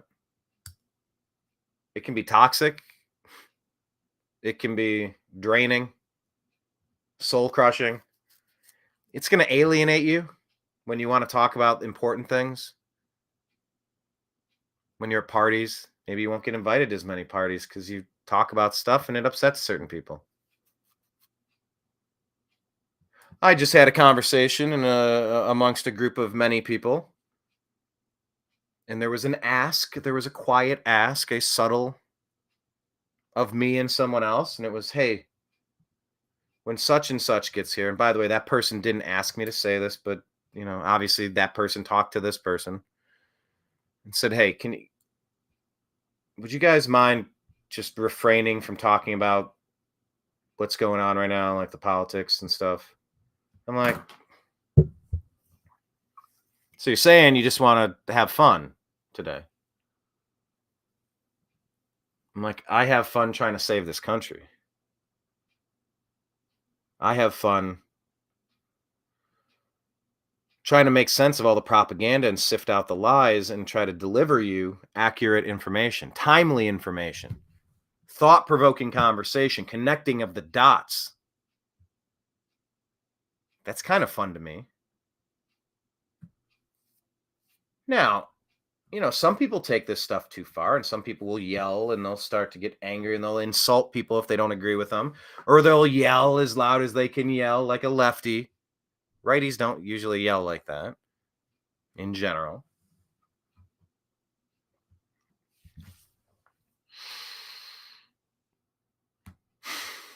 I mean, look at that look on Jordan Peterson's face. He's so tired of this. Elon, he's so tired of this. These people who are pushing this demonic shit on us.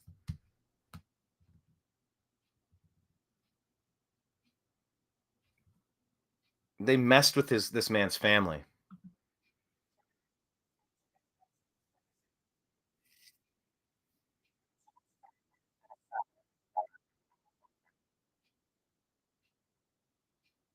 Bless these two.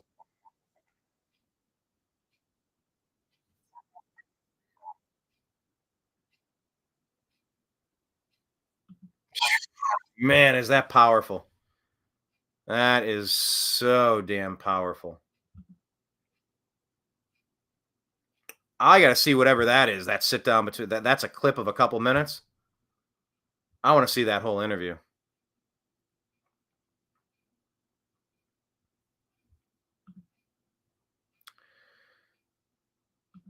All right, so you want to know who Kamala Harris is? And by the way, if today's show feels a little disjointed, occasionally we have a production team over here, a production team of one. Blake Wally will do our Tuesday, Thursday shows usually. He might be out tomorrow. But yeah, he'll kind of produce the segments and kind of keep them in order and have an article or two or three pulled up. This is kind of a summation of many stories throughout the day. So we might be jumping around a little bit, but I hope you're here for it. This is all relevant information. Libs of TikTok here saying, never forget when Kamala raised bail money for criminals who burned down our country. Yeah, I took this personally. Didn't you? Let's just watch this real quick. I mean, if my computer will load. PC load letter. What the hell's PC load letter? What movie is that from? Question of the day. And if you haven't noticed, I have many questions of the day. trying to encourage people to participate. There's no volume here, but these are people burning down the city. Do you see anyone burning down their city because Trump was shot? Molotov cocktails inside buildings to burn them down? Was that a thing, or am I just misremembering who Kamala Harris is? Am I misremembering who the Democrat Party is? Kamala Harris, June 1, 2020. God, 4 years ago. Almost a little more than 4 years ago. If you're able to, chip in now to the MN Freedom Fund to help post bail for those protesting on the ground in Minnesota. The Minnesota Freedom Fund. To pay bail and get these rioters out of trouble, out of jail, so that they can keep rioting. Because they thought that was their best chance. Whoop, I want to mute this. Why is there sound? I want to mute the sound, but I can't mute the sound. Because if I don't mute the sound, I'm going to get a copyright strike, you clowns. Seriously. I'm all in favor of protecting intellectual property, but if you have a clip from something playing and you're doing a fair use criticism, or you're making a social commentary on something, lay off with the. We played a clip yesterday about the Matrix, and there was light background music in the Matrix for something that was totally reworked. They turned Neo into Trump. Agent Smith was like, what was it, Zuckerberg, Obama, and Biden that were shooting at him. And he was dodging them and stopping the bullets. But there happened to be some music in the background that, I mean, it didn't significantly change the project. There was no need to actually get a copyright strike on it, but of course we did get one. It says, don't worry, your account's not impacted. It's like, YouTube, just, you can go away. All right, this is muted. But now I can't see the previous screen, but I think they said, here's a live look in on Joe Biden headquarters, trying to prove that everything's okay. Everything's fine. We went from Weekend at Bernie's to Home Alone. Nobody's here. These are stick figures. These are cardboard cutouts. And you got a puppet master named Kevin behind the scenes. Because Biden is out to lunch, folks. Out to lunch. Yeah, Biden's, oh, here we go. Biden's social media trying to make it seem like everything's normal. Okay, I was close. What a cat turd post from Real Patrick Webb. Okay, this is about the cell phone data. And we just asked, is this confirmed? You know, once again, I'm sharing it for research purposes. But here's the question. Is it confirmed? I don't want to buy into any of this stuff until we can really hash it out. Dan Bongino says, this is a disgrace.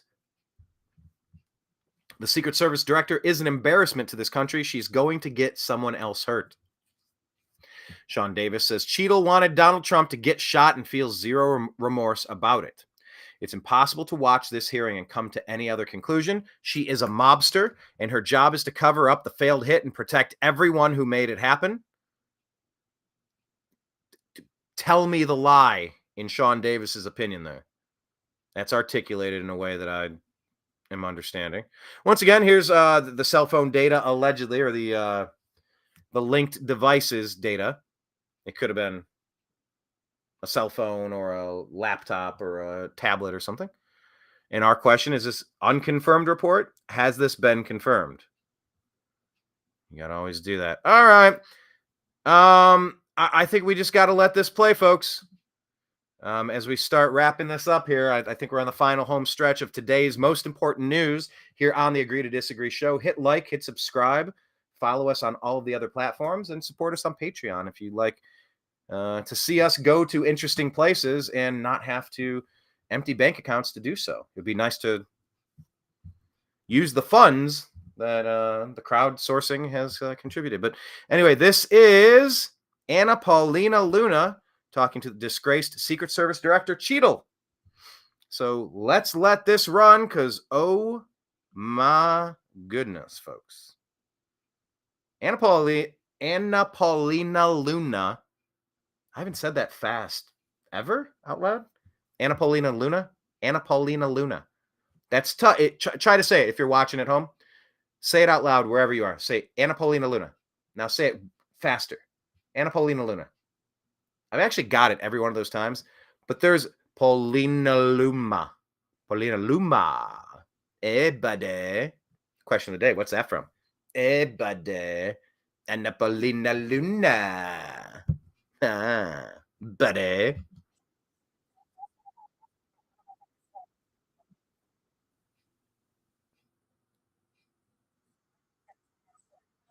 So she says, no, I'm not going to tell you who was there.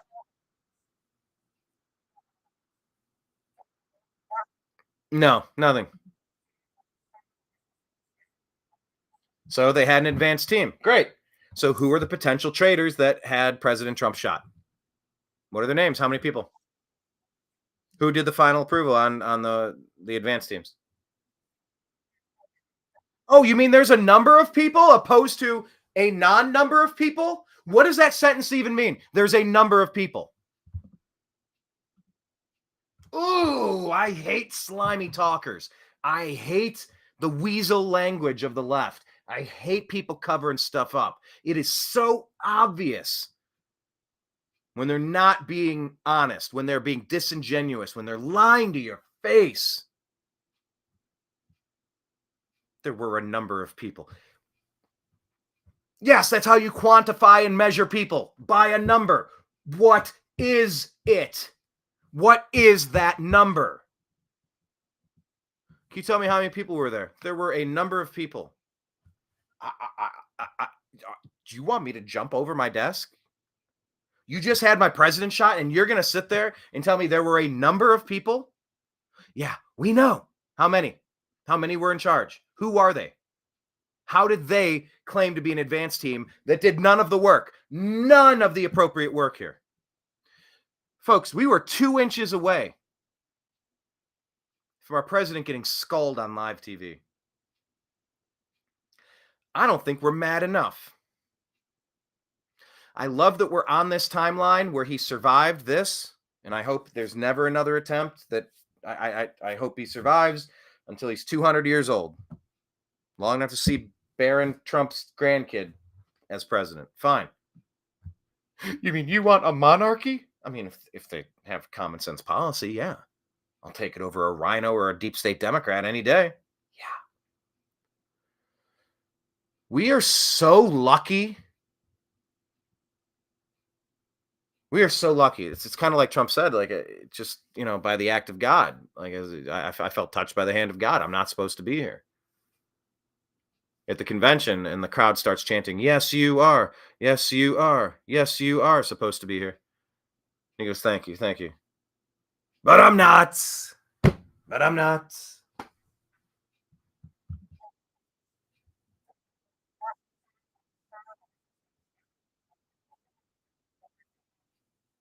How many people had the final approval authority?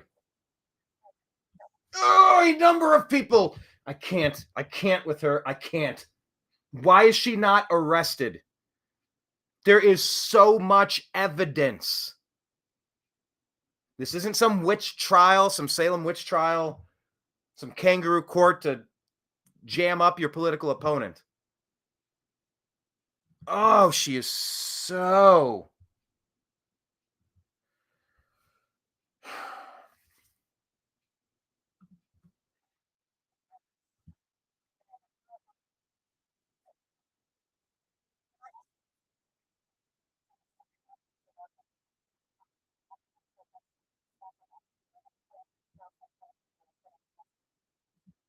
All right. So Discord records. We hear this guy was communicating on channels and back channels that, we need to know what's there, what was being said and to who, especially people in DC, right? Or has the FBI gotten into those Discord records?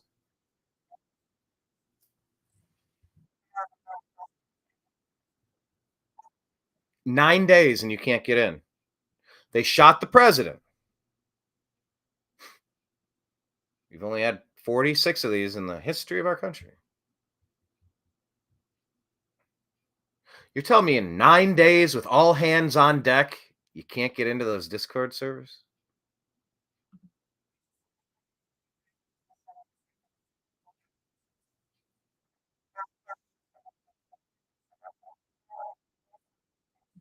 The FBI is conducting investigation into the shooter. That wasn't the question she asked. She asked about multiple people being involved.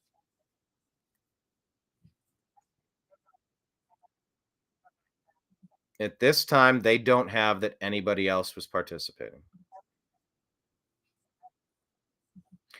And I don't like the way she said, I do. I don't think that's accurate.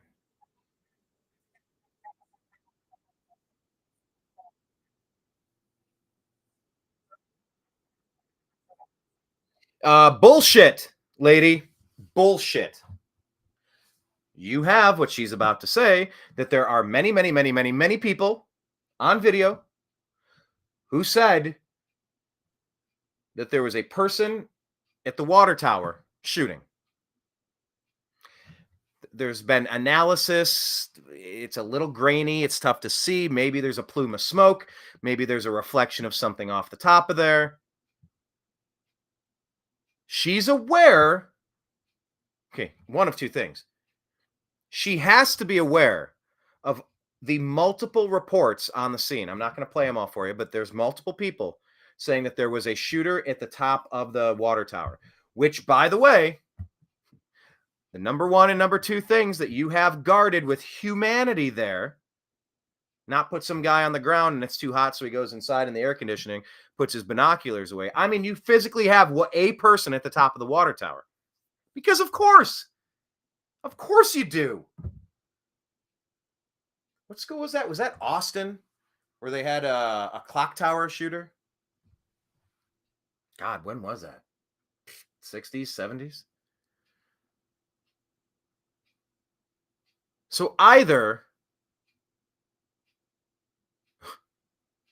you obviously have this information, or dear God, the woman that hasn't visited in 9 days, she hasn't even been to the site, the one that didn't call the people there on the ground for 72 hours, is she really unaware of the videos and reports from the on-the-scene people who are telling you that there was a shooter up there?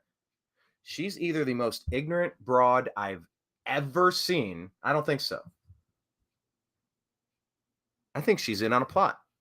And I think she's trying to cover this up. She reeks of James Comey and all those other liars, the 51 intelligence officials that trot out and they will look you in the eye and just lie to your face. Your freaking face. Your freaking face. Get a load of this guy, see?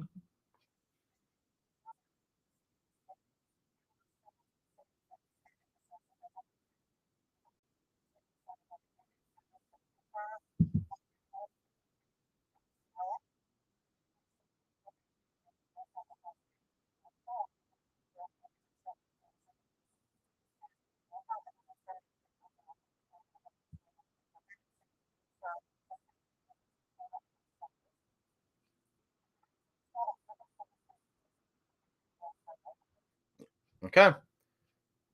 There's a Butler ESU briefing with Secret Service there.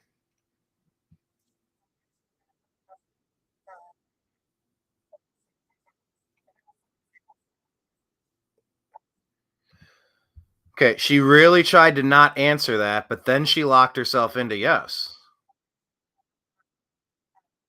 There was a bingo was her name-o era.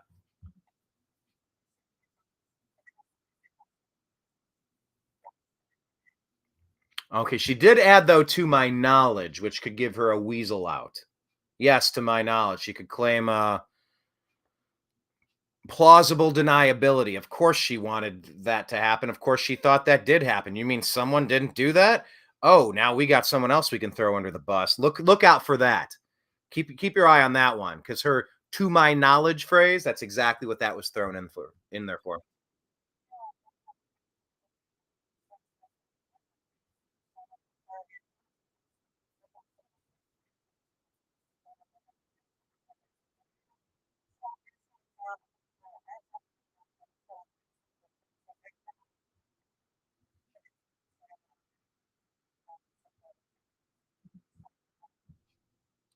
That goes to the AOC thing. You're telling me that the security perimeter didn't go to the clock tower, or I'm sorry, the water tower didn't go to the roof a football field away, and that there were not Secret Service present.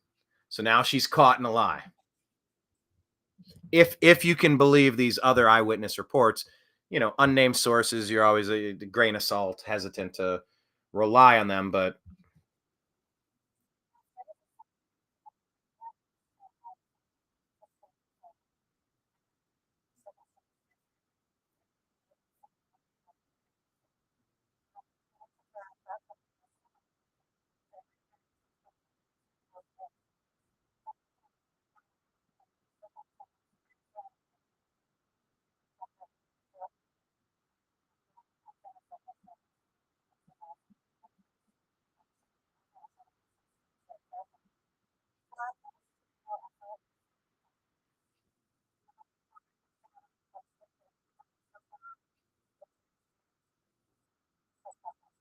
I'm sorry. Kid flies a drone overhead.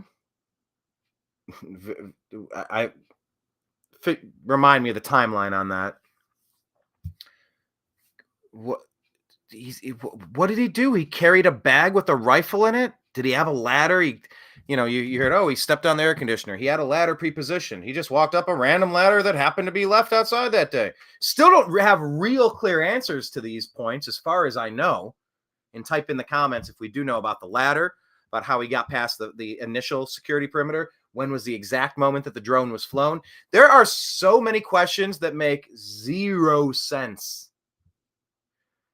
But she's saying that you're conflating a threat with a suspicion. I'm sorry. What's the stinking difference? There's no difference. I know there's technically a difference.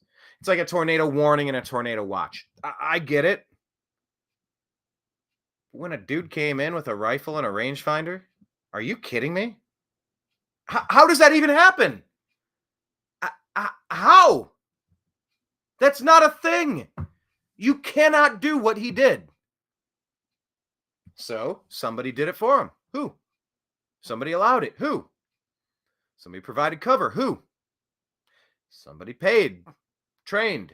Who? Why? Who?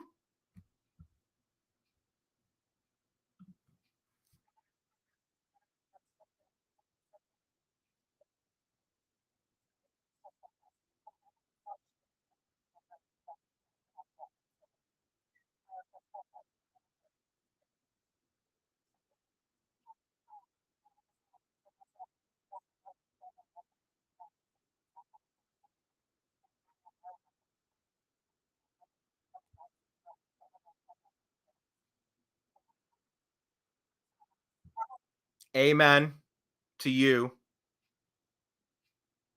Miss Luna. She is fantastic. I like her a lot.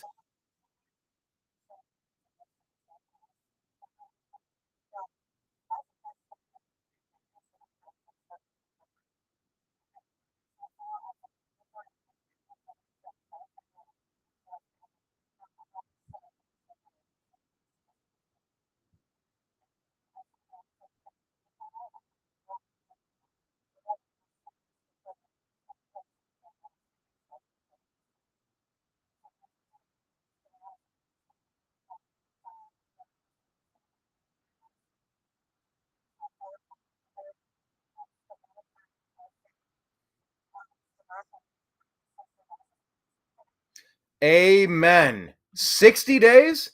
We're 104 days from the election. 103, 104, 105, something like that. No. We are not waiting 60 days. We are not.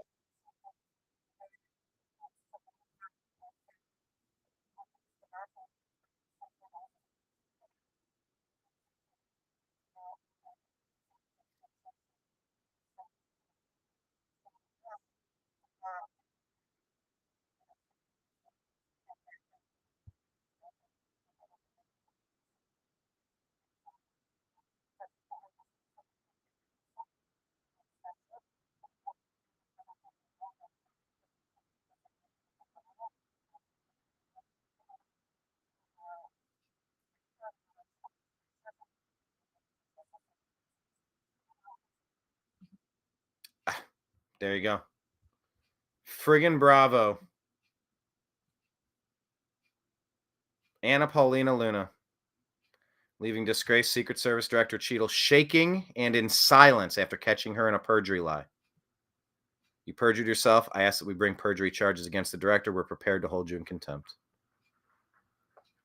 Babylon B says Secret Service Director assures nation she wasn't trying to get Trump killed. She's just extremely incompetent. Good grief. There we go. John Fugelsang. We invited him to the show. He said, oh, why is the thread stop there? Oh, okay, I gotta go. I wish it was easier to see the train of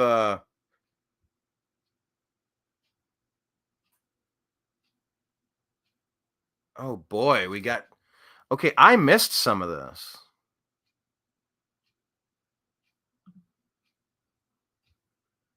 Oh boy. Where's the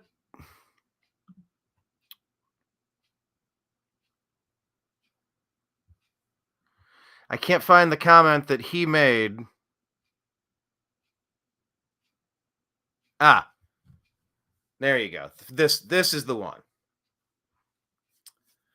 Comb over Caligula didn't even take a bullet. That's what John Fugelsang said. Comb over Caligula didn't even take a bullet. Gabby Giffords actually took a bullet. Didn't they say 2 bullets hit Trump in the ear? Didn't he technically take 2? Yeah, it hit him in the head. He did take a bullet. Man baby. You know, I mean, took $30 million from the NRA to make it easier for civilians to get their hands on AR-15s. Yeah, that's called the Second Amendment. That's the number 2 thing in our country. Like, yes. Like the mentally unstable Republican who shot 3 people at Trump's rally, all of whom actually took bullets. So, what? We're unpacking this backward here, but here's what Trump said that led to John with that awful take.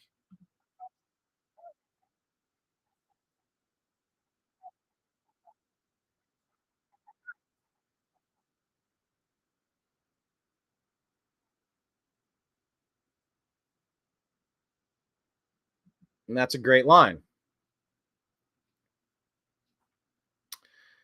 But John says, like the mentally unstable Republican who shot 3 people at Trump's rally, all of whom actually took bullets. Okay. Let's unpack this real quick. But this is why I invited John onto the program. We interviewed him, like I said, years ago. And I just didn't want to get into a flame war back and forth. So I'm just like, hey, why don't you just join our show? Let's talk about it. So a mentally unstable Republican, that is a disingenuous way to refer to that shooter. Pennsylvania had closed primaries so that since nobody was running on the Democrat side, Biden was being anointed. The dude likely signed up as Republican so that he could vote for Nikki Haley against Trump in the Republican primaries. That's documented across the country as a strategy that was being employed by Nikki Haley. I was never Nikki from the beginning. The neocons, the war hawks, the warmongers, the deep states, the fools, the deep staters and the fools. Calling him a Republican is not accurate. That's not fair. Why would if I'm a Cavalier fan, why would I shoot Donovan Mitchell? I want him shooting baskets. If I'm a Republican, why would I take a shot at my president? I want him to beat Biden.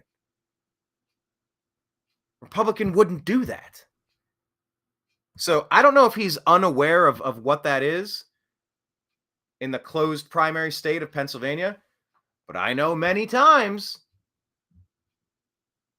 in California when I lived out there, I wanted to vote in certain things and I wanted to vote against certain people. And sometimes they checked to see if you were registered a certain way, and sometimes they didn't check to see if you were registered a certain way. And the point is, get there and vote against the person you don't want to be there. That's a strategy. So, number one, calling him a mentally unstable Republican, I don't think the guy's a Republican. I don't think that's fair. Calling him man baby and NRA to get AR-15 civilians. Yeah, we're all Minutemen, though, John. We're all Minutemen. So we'll talk about that in further detail. Yes, we have a Second Amendment right to defend ourselves and our country from invasion, which, by the way, there are millions of fighting-aged men who have been strategically positioned across this country that could be activated at a moment's notice. So you need to be ready in a minute. In a minute, man. But it was really just the first line of comb over Caligula didn't even take a bullet. Yeah, he took a bullet. I think he took two. What the actual are we talking about here? So that's what turned into an ongoing conversation. I said, what an awful take. Remember interviewing this dude a few years ago, Blake? Where did Blake jump in? It's so... Oh, there we go. 1 hour ago... Blake said, all I know is that Trump turned his head at the perfect time. As a lifelong liberal, I've watched Democrats move to the extreme left, much different party in 2008. In an odd twist of irony, they've even embraced the neocon rivals of the 2000s to team up on a populist Trump.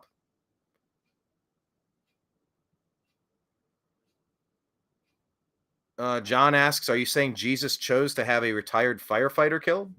Okay, I didn't see him say anything like that. So that's an odd jump there. What or who is a deep state Democrat extremist?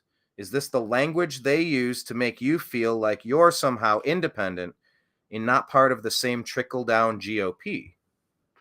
Yeah, I mean, the managerial class is the deep state Democrats. So we'll talk about that. But Blake said, I'm not Christian or conservative. But could Jesus be on the side of populist Trump who may have dodged a bullet due to divine intervention, rather than the warmongering neocons or the deep state Democrat extremists? So I guess some of these, they're out of order. I'm kind of reading them out of order. John says, pretending that one can both support Trump and follow the commandments of Jesus is an awful take, my friend. I don't think so at all. But anyway, we asked him, we said, we'd love to extend the olive branch to bring you on the Agree to Disagree show to elaborate on this conversation and to cover a few of the top 5 news stories of the day, blah, blah, blah. It would be great to continue our chat without the limitation of 280 characters if you're up for it. Thanks, Brian. And he said, happy to. Please DM. Where do you take?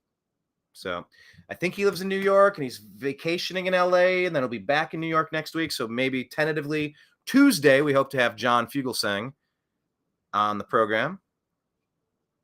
Yeah, you know, we didn't agree with him very much when we talked to Politicon, but we had a good conversation.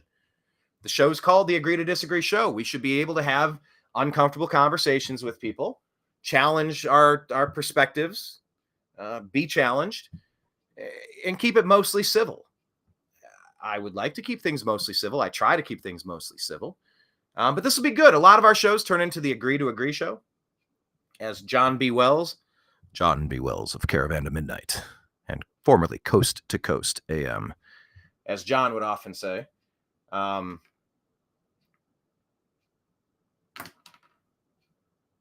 the heck point was I making? I was so focused on my... I got so focused on doing an impression, and I don't do a great John B. Wells. That's it. That is an impossible James Earl Jones type of voice, like the perfect radio voice.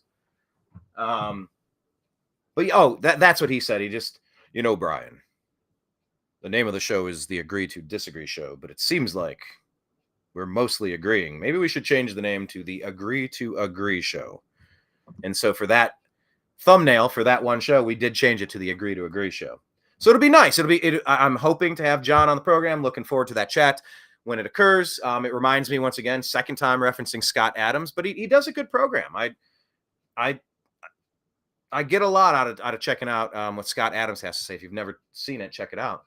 But he had an interchange with with Ian Michael Black or Michael Ian Black. I actually don't know which one it is. I'm not trying to be a smartass. Michael Ian Black, Ian Michael Black. I think it's Michael Ian Black, comedian and whatever else he does. They had a back and forth about how do you determine what's actual news and what's a lie. He's like, you know what? You asked me a great question. Let's do a show on it. He's like, all right. So they did the show, and he goes, listen, we talked for an hour and a half. It was wild. It's like where 2 different movies are playing on the same screen, and I don't know that it accomplished anything. But I appreciated his question. I appreciate that he's willing to engage and have a conversation with somebody who he's not ideologically aligned with. And so in that same vein, in that same spirit, we're looking forward to talking with John. And hopefully Blake can be there too, so the three of us can kind of pick this apart a little bit. But I know we get wrapped up in our own echo chambers, and I know we repeat the same stuff based on the news sources that we follow. Sometimes you got to break the cycle, like the Stained album. It's a good album, Break the Cycle. I think that's what it has. It's been a while on it.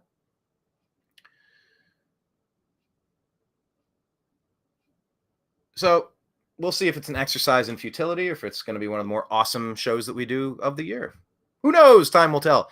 But my heart's in the right place. I appreciate him accepting the offer. But yeah, I got several concerns with several of the things that were written in there, and we'll break it down. We'll discuss it like men. And darn it, that's what we should be doing, having more conversation in this country, not less. He's listed here as a comedian, actor, broadcaster, and a recovering cynic. Yeah, I don't know if the recovering part, you could just take the recovering out. You might be just cynic based on some of that stuff I was reading there. But it's okay. If it's recovering, he's tried to get out of the cynical loop. But if you're getting your media from 51 retired intelligence officials who are lying about Hunter's laptop having all the classic earmarks of Russian disinformation, because your deep state is perpetually with a raging hard-on to start and provoke World War III in Russia. Well, yeah, if you got media that's warping your brain and feeding you garbage all day, the talking points coming out of there are just going to be a little off the rails. But anyway, I don't have anything else to add on that particular point at this moment, but want to catch you up on that conversation because that's fun. We had a good chat with him all those years ago. You could look, the New American Media, John Fugelsang. I believe he was talking about a project at the time. Oh, what was the guy's name? Not Henry David Thoreau. Tip of my tongue. He was working on a project about traveling the countryside. And it's about the American spirit. And he was working on a project. It's like an author or a poet or a screenplay writer or something about trying to find like the true spirit of America, something like that. I feel like I'm going to go back and watch that interview now. I'm probably going to have to for show prep, but anyway. All right, so let's get into this one here. Let's just let it play because, you'll figure out. You don't think you need me to set it up.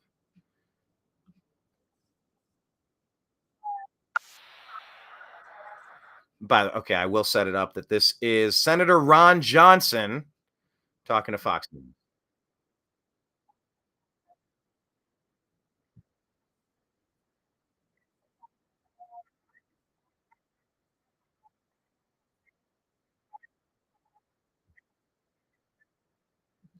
It's either an epic failure or a total setup. And the fact that it's becoming bipartisan, my God, the stuff that Pelosi and Obama did to just take our country off the rails and keep us focused on just bizarre witch hunts, non-crime crimes, just anything to get Trump impeached. We could have been working to fix the Secret Service all these years. We could be working on projects. And all they did was just attack. I understand there's politics. But my God, if you're just going to be combative and destructive, I think you should go. So here's Ron Johnson.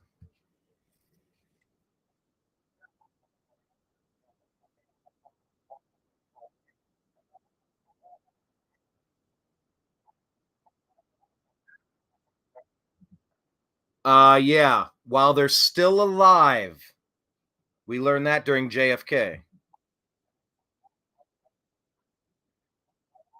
But by the way, why is that even a conversation? That should have already happened in these 9 days. So the fact that it took 9 days and it still hasn't happened, that's a huge failure. Who is asleep at the switch over there? It's the first thing that you do. You get the witness reports. You lock the place down. Did you see anything? Can you give me you gather the witness reports? on a megaphone. Anyone who had video or saw something that we need your report right now. We're conducting our investigation so that we can make sure this never happens again.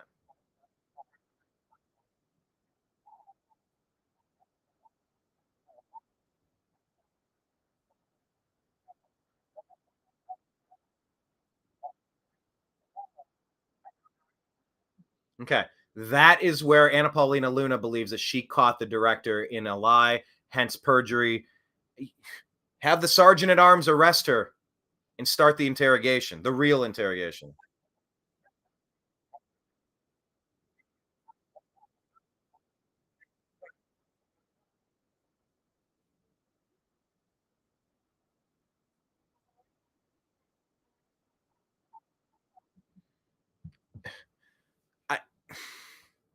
All right. I've run security for a lot of events. I was a concert promoter. I once booked the MTV Campus Invasion Tour. Oh, geez. What was the number of tickets sold? Was it? Geez, I used to have all this committed to memory. 4,600 tickets sold in a day. The MTV crew showed up on the day of the show. They said they weren't going to unload their 15 or 17 tractor trailers full of gear unless they were able to put it on the left side of the arena instead of the right side. We said, no. We advanced this to you. We signed off on it. It's in the rider. It's in the contract. We showed you the floor plan. He goes, yeah, I don't care about any of that. We're either putting it here or we're not setting up. We'll go to the next city. We had to kill seats on I think it was the east side of the basketball arena. Problem was, you're not just killing seats from the back of the stage to the front of the stage. All of the bleacher seats were connected and mechanized. So when you killed 5 seats, 10 seats, 15 seats, you weren't getting rid of 15 seats for the length of the stage. You got rid of 15 seats, the entire length of the bleachers. That led to a lot of people who camped out and waited all night for front row tickets who didn't have a seat anymore. So we had to work with the local fire team, the local fire chief, saying, "Oh God, can we add a couple more chairs? Can we add an extra row on each side?" I mean, we did everything we could to try to make it right. It was a very, very tough situation. It was the MTV people that caused the mess, not us. But we had to have a security plan in place. I was actually working security at the corner of the stage. Gavin Rossdale, the singer from Bush, he gets up playing a song. He jumps off stage and starts walking through the crowd. He does an entire lap with a cordless guitar, playing the guitar and climbing up the scaffolding. He's climbing up the bleachers into the second level. He's walking around. He's going down. He's climbing down. And he passed me at the corner of the stage. And we had to kind of protect the stage. On the fly, we had to protect him. We had to have teams in place. We had to have bouncers. We had to have backstage people. It was everything. You needed the right T-shirts. You needed the right signage. You needed the right insurance. You needed the right volunteers. Certain people could do to plan an event. There's a lot that goes into it. But if you know how to plan an event, you just do the basic thing that anybody would do if they were planning a basic event. It's not rocket science. And you would have a day of meeting with your security team, of course. But the Secret Service didn't even show up. Are you kidding me? If the security company that we paid to be there, now take away the paid to be there part, that's not the important part. It's the one who should be the point person for that thing. They're not there at the pre-meeting. President doesn't go on the stage. Are you kidding me? The show does not go on until we're cleared.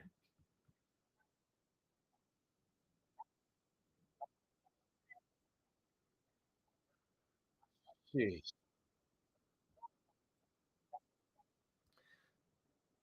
In football, I've said this on a previous show, on the kick return team, on the punt return team, you're lined up, you block, and then you run backward. You're running backward, then you take your position and you engage and you try to block so that whoever catches it can run. If the ball bounces and they're unable to catch it, the ball could bounce strange and come back to hit you in your ankle, your foot, your leg, your knee, your calf, your Your knee bone's connected to your leg bone. Knee bone. But if there's a situation like that, you yell, the return man yells, fire, fire, fire, so that we can all hear it. And as soon as we hear fire, fire, fire, we have to then yell fire, fire, fire as we're turning to look, where is the ball? Could it potentially hit me, causing a turnover? Because then it would be a loss of possession. It touches me, the other team can now recover it and take possession. You yell fire, fire, fire, and everybody yells fire, fire, fire. One person being notified, there's a shooter on that roof. Fire, fire, fire. You say it 3 times. Everybody on every channel goes fire, fire, fire. Get POTUS down now. He's tackled immediately, and he's never hit once. That didn't happen. They're saying right now, Ron Johnson is saying that they weren't even on the same channel. They couldn't yell fire because they weren't listening. They weren't on the same network. That is the first rule of communications from your security staff. Everybody test out your gear. Do you need a new battery? Is there a device that's not working? Something got damaged. Did you drop it in water? Whatever reason, if it's not working, swap it out now. But at 9 o'clock in the morning, everyone take your positions. We're going to roger everybody. We're going to do one quick volley of messaging and find out, can everybody hear everything? You don't forget to do this. This is the number one thing you do that day. And Secret Service is supposed to be the point. Unbelievable.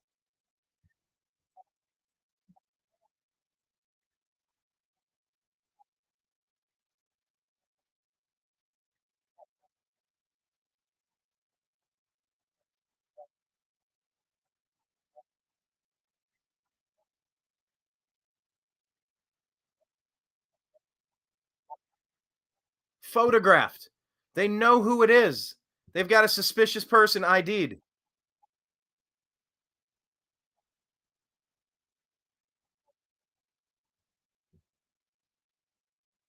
56 minutes.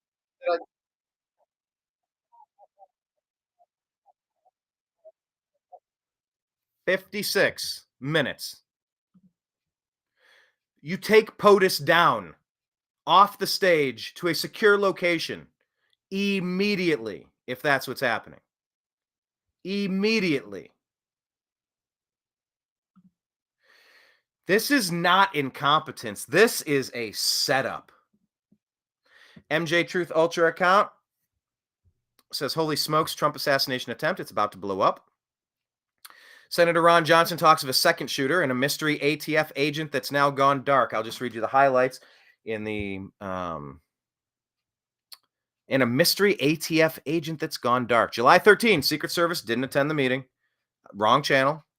Sniper and SWAT teams weren't on the same channels as patrol officers of Secret Service. Okay, 10:30, local PD team told to secure the perimeter of the AGR building. No one told them where to go, so they set up on the second floor. You got to be kidding me. 5:14, local sniper team takes photos of the shooter crooks in the AGR building. Why wasn't he intercepted? The photos were taken at 5:14, and Trump was shot at 6:11. That's 56 minutes, if my quick math serves me right. 57 minutes. 12, 13, 14, minus 3. Okay, 57. A preliminary report will be released to solicit more eyewitness testimony. If you have videos, save it. Second shooter. Was it one rifle? Was it more than one? Were there 3 distinct shots early on? There were 3 distinct shots early on, followed by another 5 more rapidly fire. How do you explain that? I've seen things from experts that cause us to question the FBI saying that it was a single shooter. How in the world could they know that it was a single shooter when they didn't know how to do any of the key components of their job that day? How dare you come out and tell me that it's a single shooter and that you have any knowledge of this? You couldn't possibly know about that. Mystery agent of the ATF that's gone dark. The sniper team was the first to go on the roof and began taking pictures of the dead body. Someone in a suit approached them and told them to send those photos to an ATF agent. I thought this was very strange. No one even asked him for credentials. They thought it was Secret Service. They tried to call the ATF agent, but now he's gone dark. They cannot find him. WT actual F. Why in the hell was local law enforcement agency being told to send photos to the Alcohol, Tobacco, Firearms Agency? Why has the ATF agent gone dark? Inside job. Anyway, go to our X feed. You can watch that whole video for further information. All right. Lightning round. Just going to hit the rest of these and wrap today's show up. Once again, hit like, hit subscribe, follow us on Rumble, The New American Media, patreon.com/The New American Media, youtube.com/@The New American Media, 1,500 videos, 13 years of content, page on Facebook, Instagram page, The New American Media. We got tons of groups on Facebook, by the way. We're not always politics and current events. If you search TNAM for The New American Media, you'll find TNAM Humor, TNAM Preparedness, TNAM Grow Something, TNAM Food and Drink. There are all sorts of TNAM groups that are for other side areas of interest. Search that in the groups section and find us. They're private groups, so they'll say, how'd you find our private group? And say, Brian asked me to search for them. But you could also follow our page on Facebook, The New American Media. Elon saying we're going bankrupt right now. Interest payments on U.S. national debt will shatter. How do you even say that? Is that 1.14 trillion? Is that where we're at? 76% of all income tax collected is just going to go to interest. Okay. Yeah, we're insolvent. We're upside down. So when Trump takes over, they're just going to pull the rug out and implode the economy as if Trump was the person that did it. So there's that. Yeah, this one right here. This is what, like I said, and I will reach out to Scott Pressler. Maybe he'd like to jump on a show. We did our live interview, but maybe he'd like to talk about this. But breaking, relentless patriots working alongside Scott Pressler have officially flipped Bucks County, Pennsylvania from blue to red in voter registrations. Bucks is a massive suburb of Philly that voted for Hillary Clinton and Joe Biden. This is unprecedented. Congratulations to Scott Pressler and all Pennsylvania volunteers who made this happen. They're also on the verge of flipping other counties. I mean, come on. That's the energy we need, okay? Kudos, congratulations. I called Scott Pressler the Energizer Bunny. Here's a very strange indeed. You got Dom Lucre, breaker of narratives here, but they said, here's the building, here's a slopey roof, there's the shooter, there's a ladder, and here's the FBI banging each other inside the building, paying no attention to anything important. I mean, that's just how stupid it is, right? Doop, doop, doop, doop, doop, doop, doop, doop, unless they were told to. Oh, yeah, this is weird. Someone else involved in the conspiracy has died suddenly. Can I scroll? I can't scroll. Oh, there we go. Let's press play.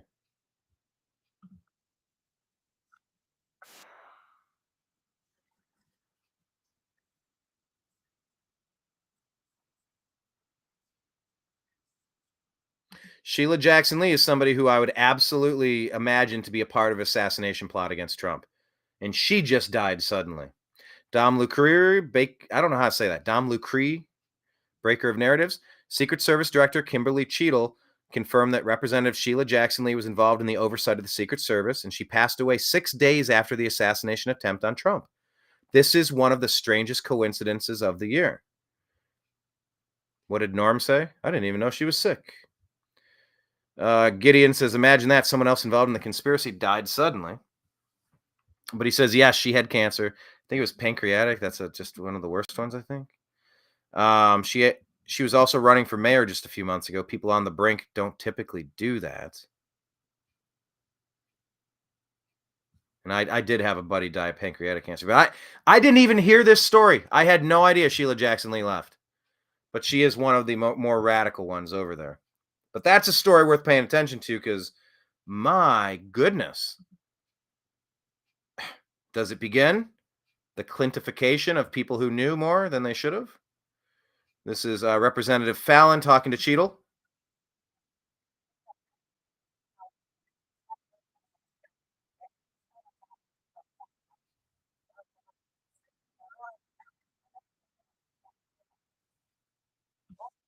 Fired immediately and go back to guarding Doritos. I guess she came from Pepsi-Cola, Pepsi, Frito-Lay. She was in charge of security for their corporate building or something. And now she's air quote, protecting our president. Not buying it. Maria Bartiromo saying a man in a gray suit climbed the ladder while police were taking pictures of the shooter's body. I don't want to say the shooter's body name ever. of his body and gave them the number to send pictures to. Police thought the man was Secret Service, but he wasn't. So who was it? Who was the man? Tell me there's other cameras and you can identify. What car did he get into? Where did he go? Tell me there were cameras there.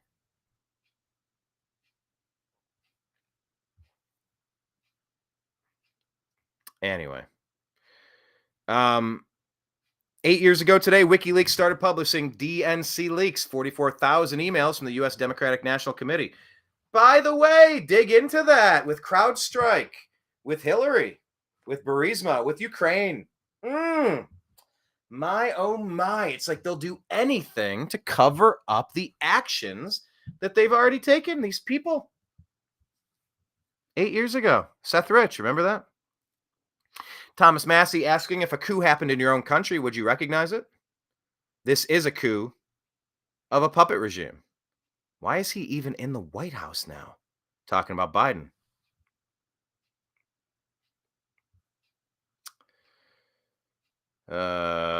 Okay. Cat turd, just a handful of elitists are going to pick the Democrat nominee, ignoring the will of the people.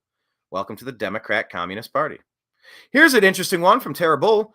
Blackstone to acquire Ancestry.com for almost $5 billion, giving the investment firm total ownership of all DNA from every person who's ever used the service. Oh, hold on. The acquisition occurred in 2020. That's important information to have. But seriously, remember BlackRock? This alleged shooter was in the BlackRock video. Here's the very strange video I believe I was mentioning at the top. Kind of Joe Pause. Sheesh. Joe Biden here saying something really bizarre before he was even sworn into office.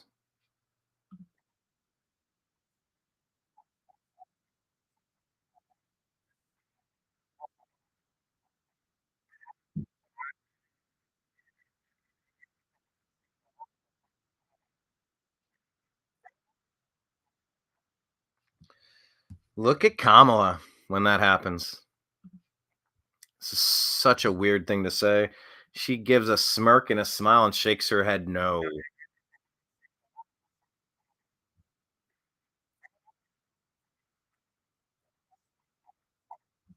Really weird. Benny Johnson saying this has always been the plan.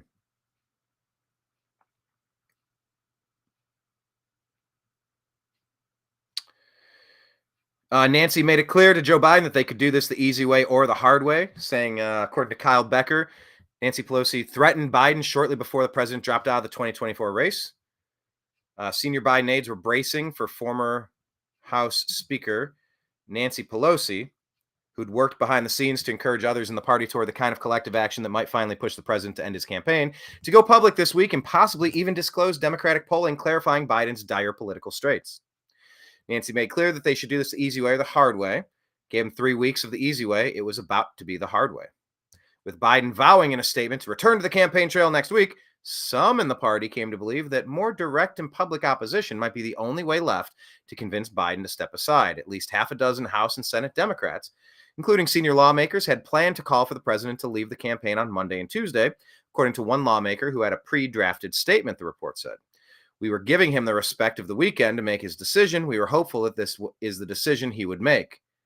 Joe Biden then dropped out of the race. Speaker Pelosi was at the forefront of the Democrat coup.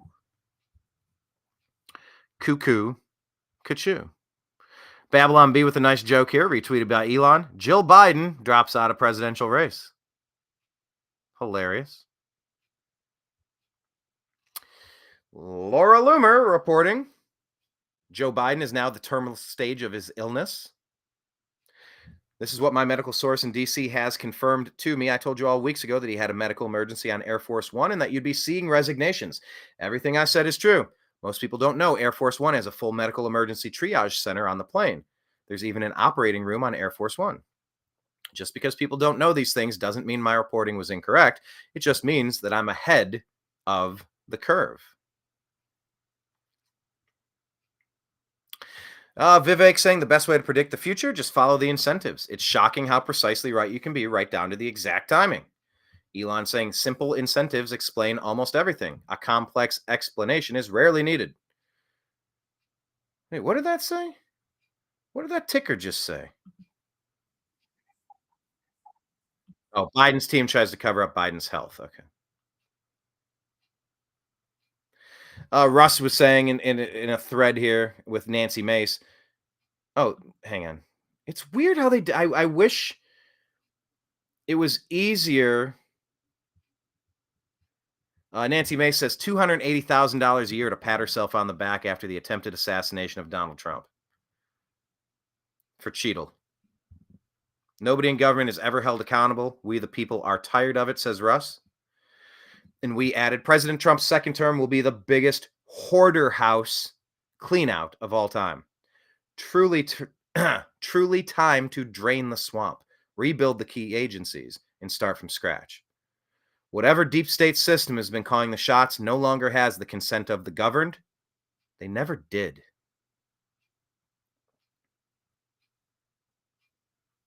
So yes, on this historic day, Joe Biden suddenly resigns via X. And then White House staff find out 1 minute later. The Joe Biden resignation letter was not on official letterhead. The Biden signature is suspect. Doesn't look like his other signatures, and it's underlined. Huh? Steve Ricchetti helped write the letter. Jill Biden tweets a heart emoji response. White House wipes Biden's schedule. White House chief of staff calls the cabinet and manages the communications. Frank Biden confirms that health is a factor. Family suggests that Biden may have a terminal illness. Joe Biden holds no live press conference. Where is Joe? Just another perfectly normal day in Joe Biden's America. What a strange situation. Yeah, check this out. I won't play it now, but this is a video Blake put together of the Safe House, Milwaukee. Really cool joint. I loved it. All this awesome spy paraphernalia.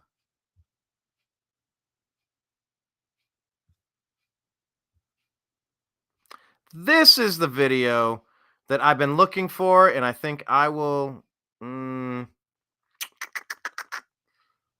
I'll wrap it up after that one, but I got one more. This is Rokana, Representative Khanna, Mr. Khanna.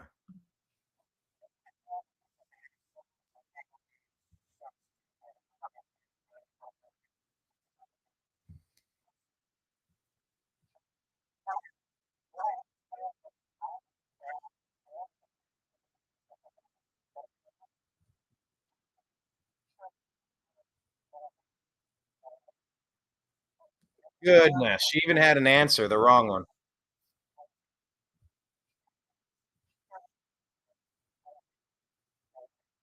Good grief, this woman is just absolutely clueless. Final thoughts. Check out this violent truck explosion in New Jersey, tractor trailer catching fire. Anytime you see stuff like this, you just got to always wonder if it's part of another plot. Keep an eye on it. Yeah, in 2020, DC Drano says we learned that our votes don't count. And in 2024, we're learning that Democrat leaders don't even need votes. Don't even need votes.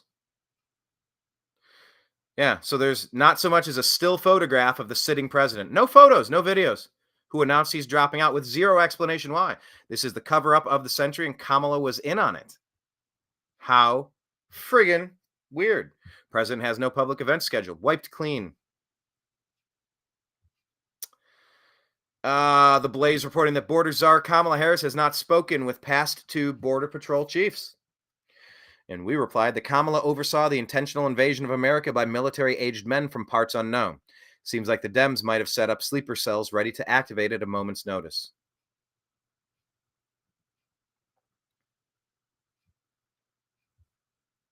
All right. I think that's going to be just about the end of it. I'll leave you with Nancy Mace. Not Nancy Grace, but Nancy Mace. She did really well. A lot of people did really well. But I am so tired of Congress doing well and saying things. I need action. Answers, action, and answers. Yes, thank you, Miss Mace. We will wrap it up on this one. Here we go. Let's let her talk.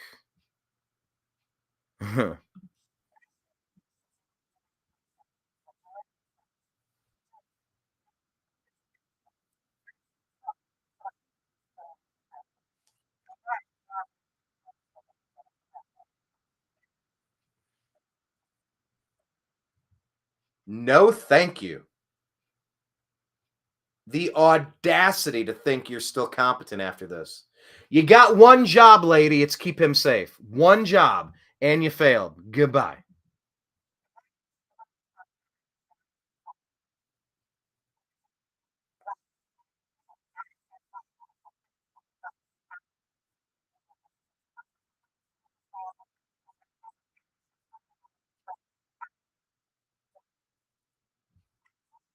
She got her to say that. Good for her. Good job.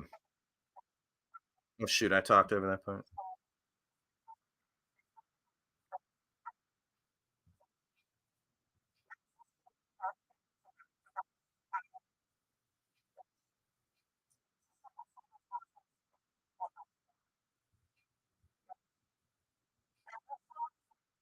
No. I will say no.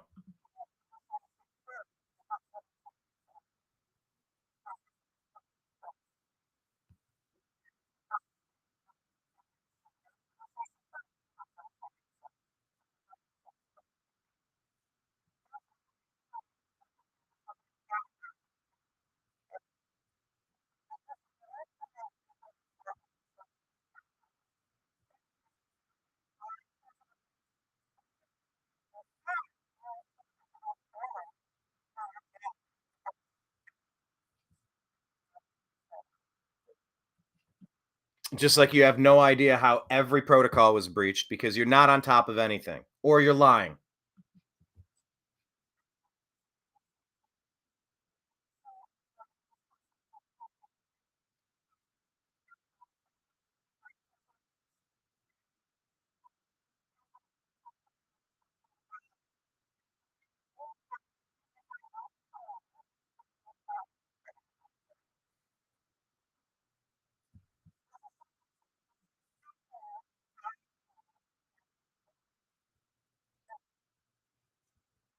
No. Nope. Nope.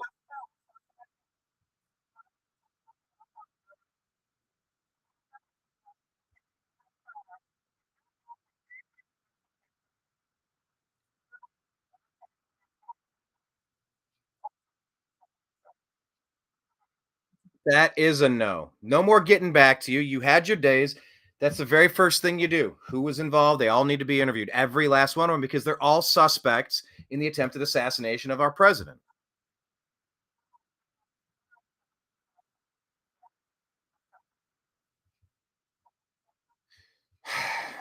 Answer the question, yes or no.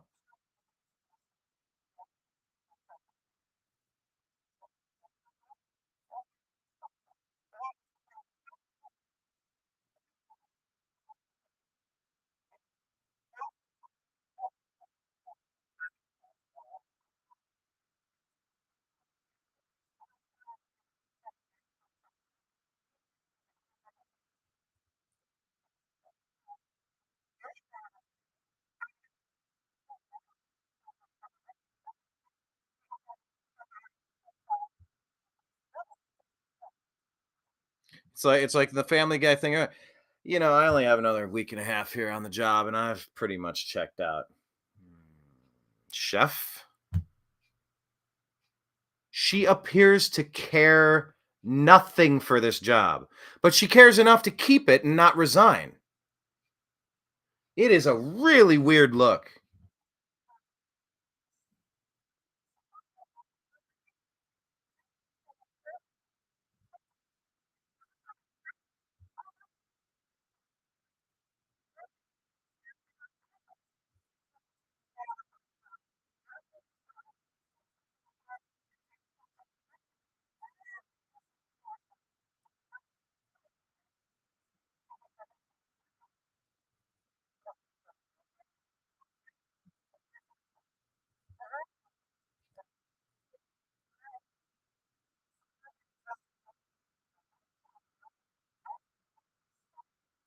Nothing.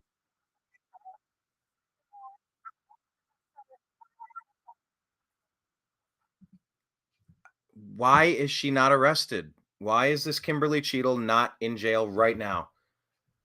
She's had 9 days and she's provided next to nothing. She's passive aggressively combative, not answering simple questions. The logical conclusion is that she was involved in the plot. Arrest her and interrogate her. What are we doing with this charade? Why was President Trump allowed to have another rally until we have somebody competent at the helm? That's a whole other question.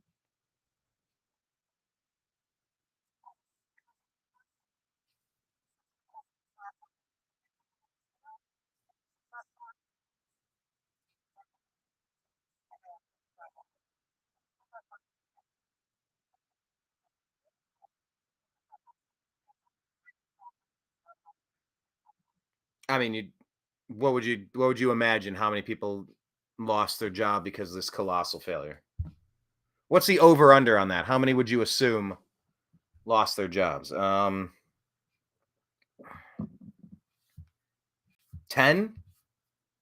I don't know. 5? 2? 2. I don't know. 2 to 10. None. No accountability, 0.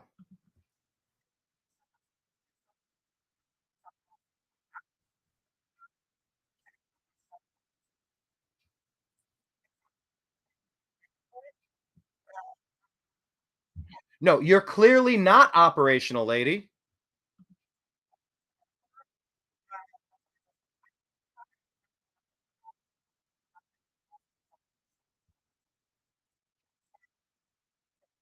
Unbelievable. She's still verifying timelines. No, you're not. No, you're not. You have a number and you're not providing it.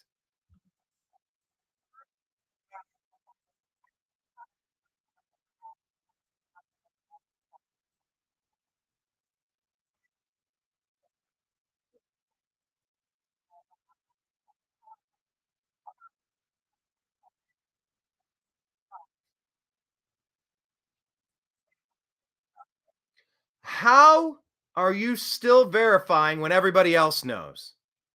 Oh, this lady.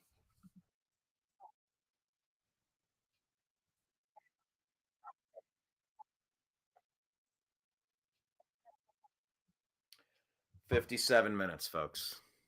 57 minutes." There you have it. There's a Chinese proverb that says, "May you live in interesting times." It's like it's a wish, it's a blessing to people, and it's also a curse. This has been one of the wildest rides I've ever been on. I am so grateful that President Trump did not.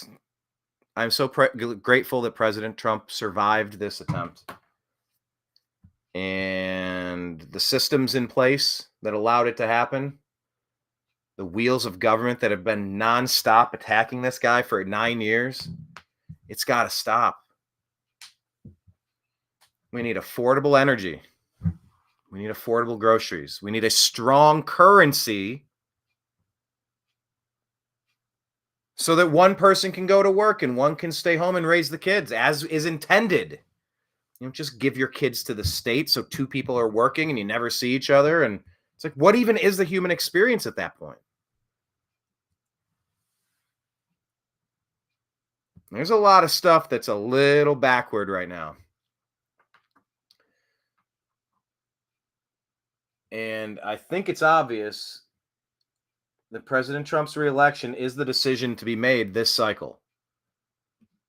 That's not to say he's a perfect person. That's not to say he couldn't have done better on his previous term. Of course he could have. Of course mistakes were made. All of that stuff is true. But we've got to get to the bottom of some of this basic stuff. and we're being intentionally jerked around here. That series of questioning, I don't know that I heard a single good answer from that Cheadle. Not a single good answer.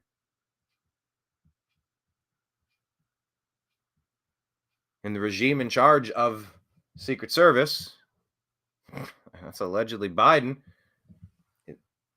We haven't seen Biden in days and days. He resigned or he didn't. He's alive or he's not. Who's running America? We got roughly 100 days until this national nightmare is over, when the biggest sweep in modern political history occurs, and the Dems are embarrassed by America, who issues the most stern referendum of all time. We were in the Bronx talking to people. They don't like the Democrat policies at all. Tax dollars, U.S. dollars going to fund some illegal alien invader living for free in a 4-star hotel. They're getting credit cards with prepaid with $2,000 to $8,000 on them. Illegal alien invaders attacking people on the subways, elderly people, robbing them, raping them, killing them.